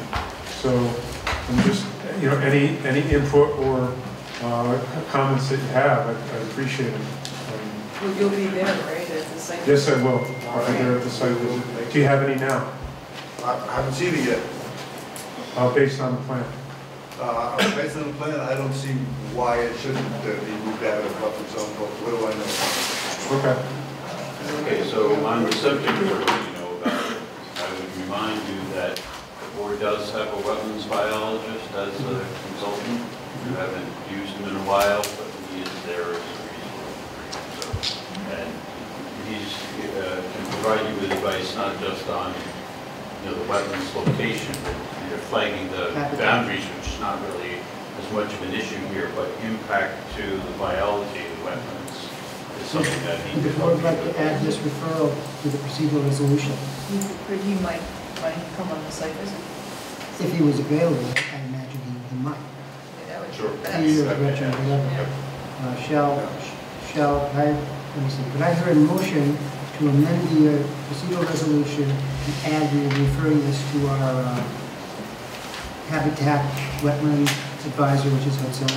Well, maybe it's a good idea to have him there, but maybe we should look at it first and determine whether we should have him. Well, I think what John's saying is correct, is that what he can also do is look and see what type of vegetation, what type of critters, things like that, would likely be using it. So some wetlands really, they're not necessarily a valuable habitat for living things. I don't know that any of us really have qualifications to make those determinations, but I know that he does. Seems to be more efficient to have him at your meeting. I think that'd be great. Yeah.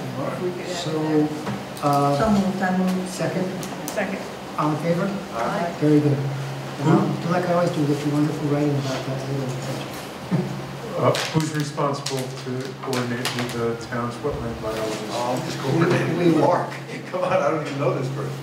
Mark, we do that. Okay. We do that. Who is it anyway? It's only. Okay. All right. Thank you. Who is it?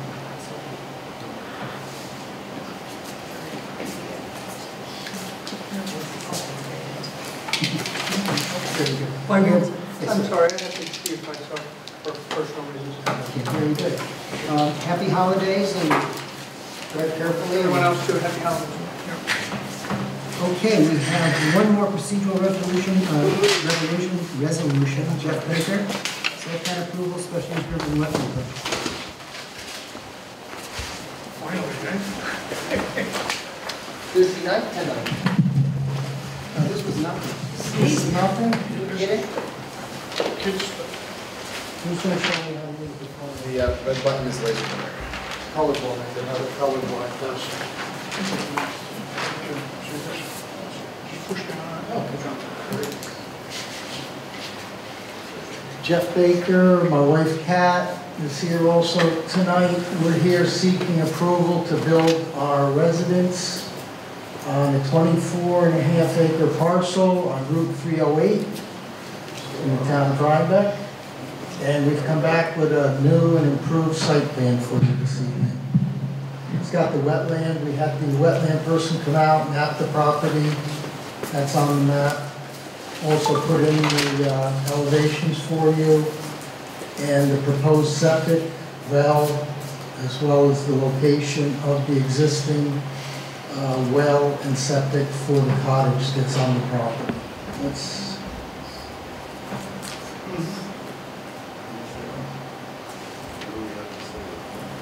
This is the existing cottage right here on the property. Septic is back there. Did I just do that? Move it? You go back.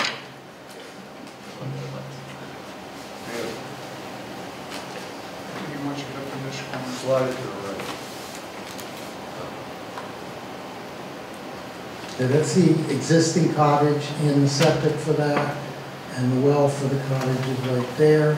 This is our proposed residence down here, and it's going to have the septic tank down by the house, but the fields for the system will be up here. It'll be a pump system that'll pump all of the fluids up to the field in the upper portion of the property.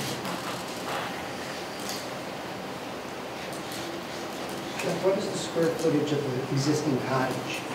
It's approximately 600 square feet. That includes both 200 feet per floor? Excuse me? It's 2 floors, isn't it? Yes. So it's 600 feet total? Yes. How far off the lake are you there? I think we're about 50 feet off the lake. 50 feet. Isn't there a buffer, wetland buffer for the lake? That's one reason there's a wetland permit here. I mean, most of the construction is taking place within a wetland buffer.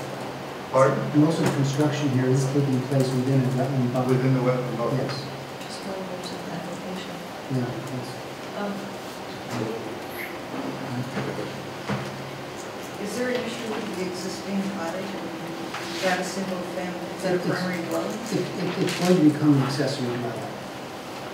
Okay, So we need a permit for that, a variance for that to be closer to the road than the house, correct?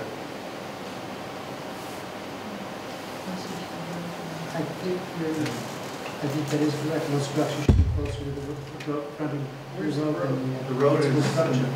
Yeah. Oh, I believe that's correct, yeah. Okay. so what is the order of how this happens? Well, Because there's a primary dwelling now, so that has to be, Secondary. yeah. it's similar to what we did on Wittenberg Road with Wild, when the farmhouse became an accessory dwelling, and the barn that they're going to renovate is to become the principal dwelling. And the one on Wild Road, Wild's property on Wittenberg Road, fronts right on the road, and the barn that's going to become the primary structure was back, and so they needed a variance, 2 variances actually from the ZBA in that case.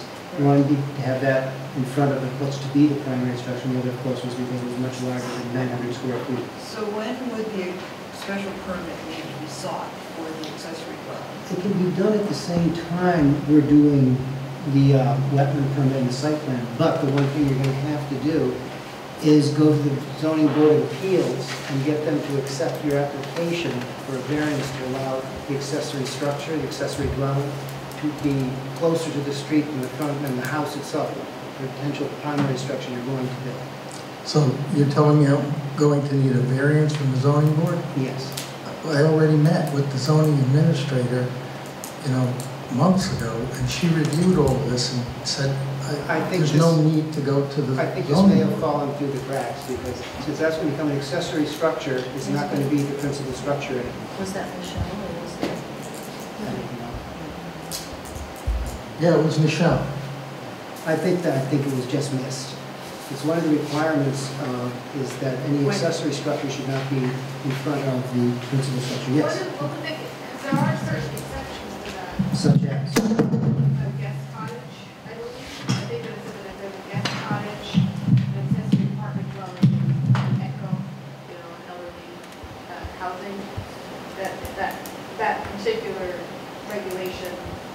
anything from the principal dwelling doesn't apply. Okay, well, I think what we have here is a special use permit for an accessory dwelling. Accessory dwelling unit. I believe that's what, let me take a look.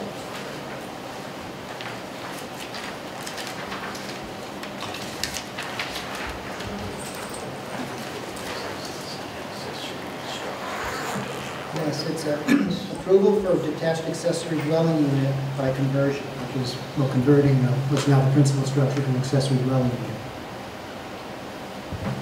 What's the elevation of this, the highest point Well, on can this we resolve it first building? before we get into that? Can we resolve Building. the issue of whether it needs a variance or not? That's what we're looking, oh, that's what I think. Well, that's what I'd Kim's rather looking at resolve right now, here. trying to determine whether or not a variance is required for the structure to be in front of, closer to the street than the primary, the to be built primary structure. What's the overall height of the proposed structure? 2-story? 2 stories. Yes. And this is right on a promontory on the lake. This will be the most visible structure on the lake, correct? I don't think so. I think the camp is much more visible than the house would be.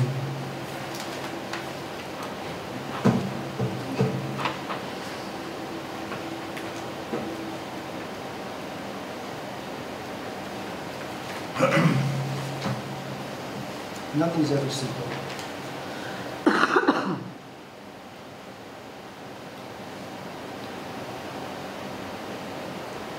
And it would not be possible to build this back farther from the lakefront? That's our choice, is to be down by the lake. I mean, there's not really, unless we were right next to the cottage, you can't build. It is a shared lake area. So. It's a shared lake? Well, it's not the private owner, I mean, you don't own the whole lake. No.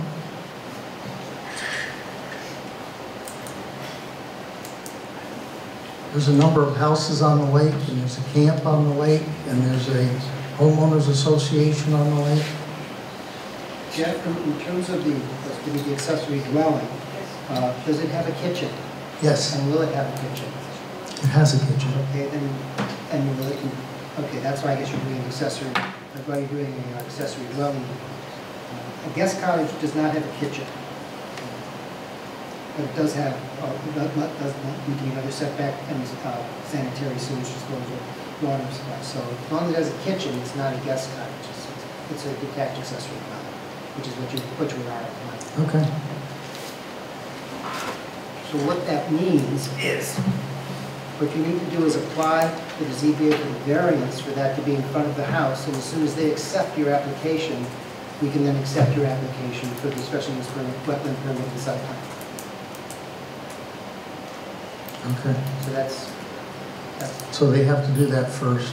yes, because unless that variance is granted, you can't turn that into an accessory dwelling, and it remains the principal structure.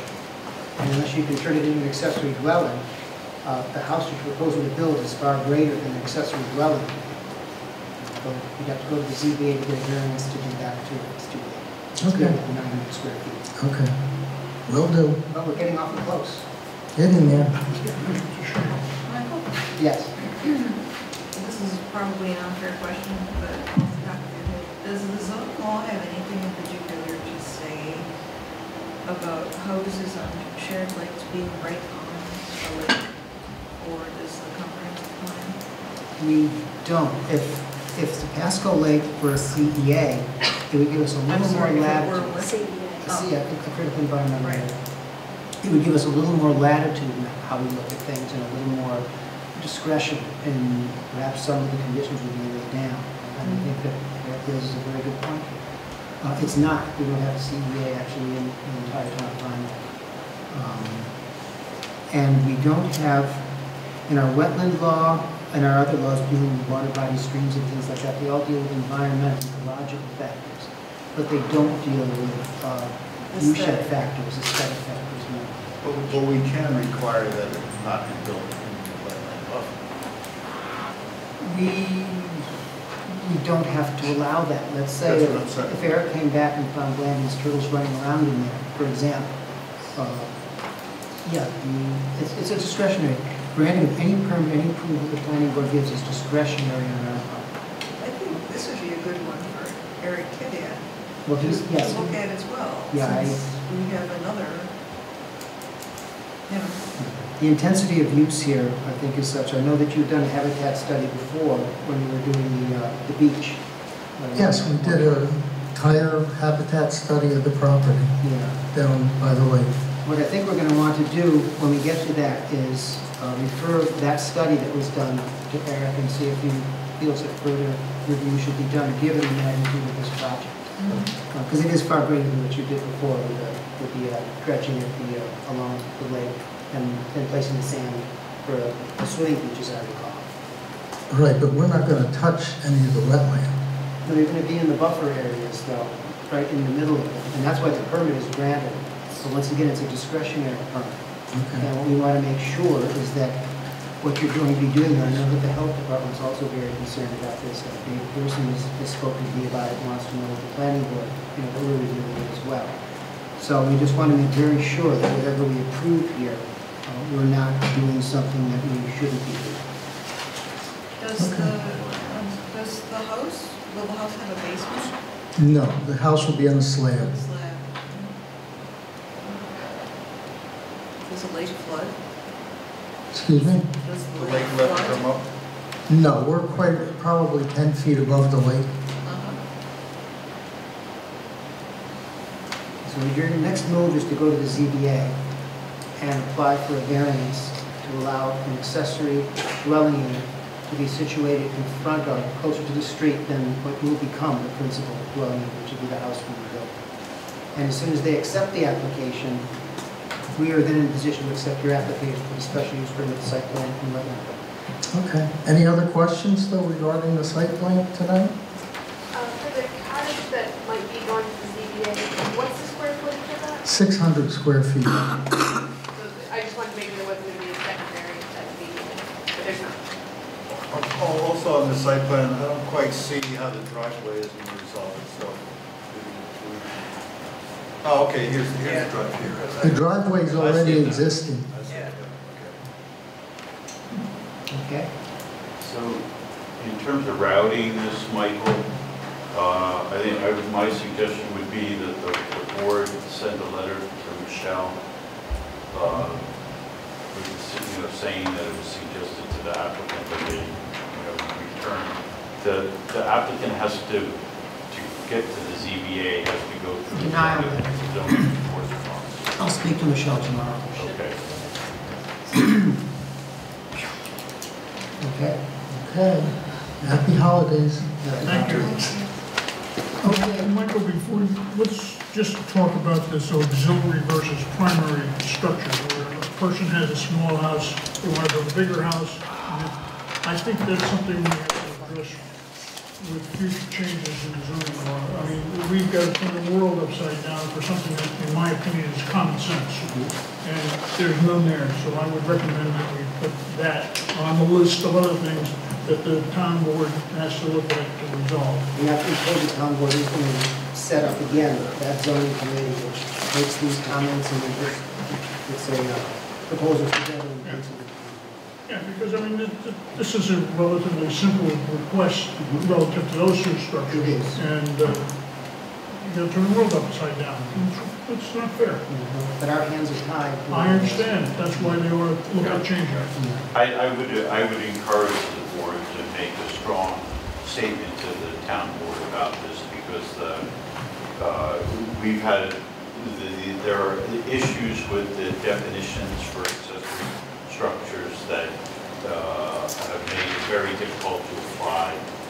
And it's not clear to me, I think that more clarity in thinking in terms of expressing what it is that the town wants out of accessory structures is really called for. And it's going to make everybody's life easier to understand what the goal is with regard to accessory structures, rather than just, and I think perhaps even revisiting the issue at some point about whether having the accessory structure in front makes a difference. Do you know anything about the reasoning behind that resolution? I don't know. But I know that we've encountered difficulties with accessory structures and the definitions in other cases, so. I agree. Big gray area. It needs more thought, yeah. I just have two other points to bring up, and that's the petition for the zoning amendment for Ruby's and the petition for the zoning amendment for the workforce affordable housing. The town board has referred both of those to us for comment and recommendation. We were given 60 days to do it. I think we were given the one for Ruby's, something like the 27th of November, I believe. And I believe we got the one for affordable housing on Friday, this past Friday, whatever day that was. I've asked the supervisor to give us more time because given this time of year, our agendas are already pretty full. And these are two important issues, and I think we want to have the time to really discuss them. I've also given both of them to Jim for him to look at and give us some guidance. I've also given them to John and Penny to give us some guidance. In terms of the workforce housing, affordable housing, Edna and I have been working on some thoughts that we have that we discussed with the committee and looked up over the last couple of years that we think would be a more satisfactory way of addressing the problem. We want to share with you guys too what we have thought. So the way things are looking now, if we do not have material need from Hudson Solar, or the Hudson Solar thing on River Road, we can then use that time on January 7th to discuss these two amendments. And that doesn't mean that's the final discussion we'll have, but at least be able to look at it, come up with our questions, things like that, and go over it. If we cannot do it that day because they're there and we also have the public hearing and all that, we could potentially do it on February 2nd, take a look at our agenda, or we may, what? 4th, sorry. We don't make the 60 days then, do No, but they agreed to. we? They have agreed. Okay. Yes, I was I told, heard you ask, but I didn't hear that they agreed. you know, the supervisor said that she would get extra time for us. I don't know if the town board granted it yet. The only other option I can see, assuming we can't begin the discussion on the 7th of January, is to set up a special meeting on the 21st of January. Why don't we wait till the 7th and see how things look? Okay. And on behalf of the planning board, I would like to wish Richard a very happy birthday. Oh, yeah. Thank you for the wonderful work you did for us. You saved my bacon about 10 times a meeting, and I much appreciate it. So thank you so much. Have a very happy birthday. We'll get you out of here before 9. Yes, we're going to get this. Michael, could I just make this comment on agendas, which go on the town website and Yes. come to us? I think it would be helpful if, in each case, we would say what they're for. Okay. Because all we say is like something like site plan approval and special permit. We can do that. We can do that. It's a good idea. Quick sentence. Quick sentence would help other people and even us who want to go through stuff. I'd also like to take a minute to thank Jim for his technical assistance because I can was actually see what we're looking at. Yeah, nice Let me improvement. tell you, from out here, Yeah, nice improvement. From right here. it changes everything. To be able to Other than see Woody Mark, being in the way, it's perfect. Well, I'm going to get a haircut, so I feel we're better. I'll sit over there, I don't have any. While we're on that, thank you for your equipment and stuff. I think it's time that the town of Rhinebeck steps up and gets their own equipment, and this man does not have to bring his own personal equipment to satisfy the needs of the town of Rhinebeck. So it's another thing. Good idea, but our taxes will go up.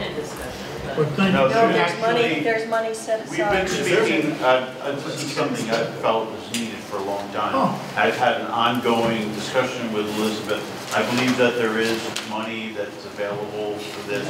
There's been some difficulty, everyone knows this is kind of a tough room to figure out how to do this, but I actually think the configuration that we have tonight, for somebody who's sitting on this side of the room, really worked well. So, If it could go up another foot and a half, it would be perfect. yep, Well, I'll sit down lower, is that better? Or if Woody was a foot and a half shorter. we might have to move Woody's Okay, chair. I'd like to make a motion, we adjourn. All in favor? Aye.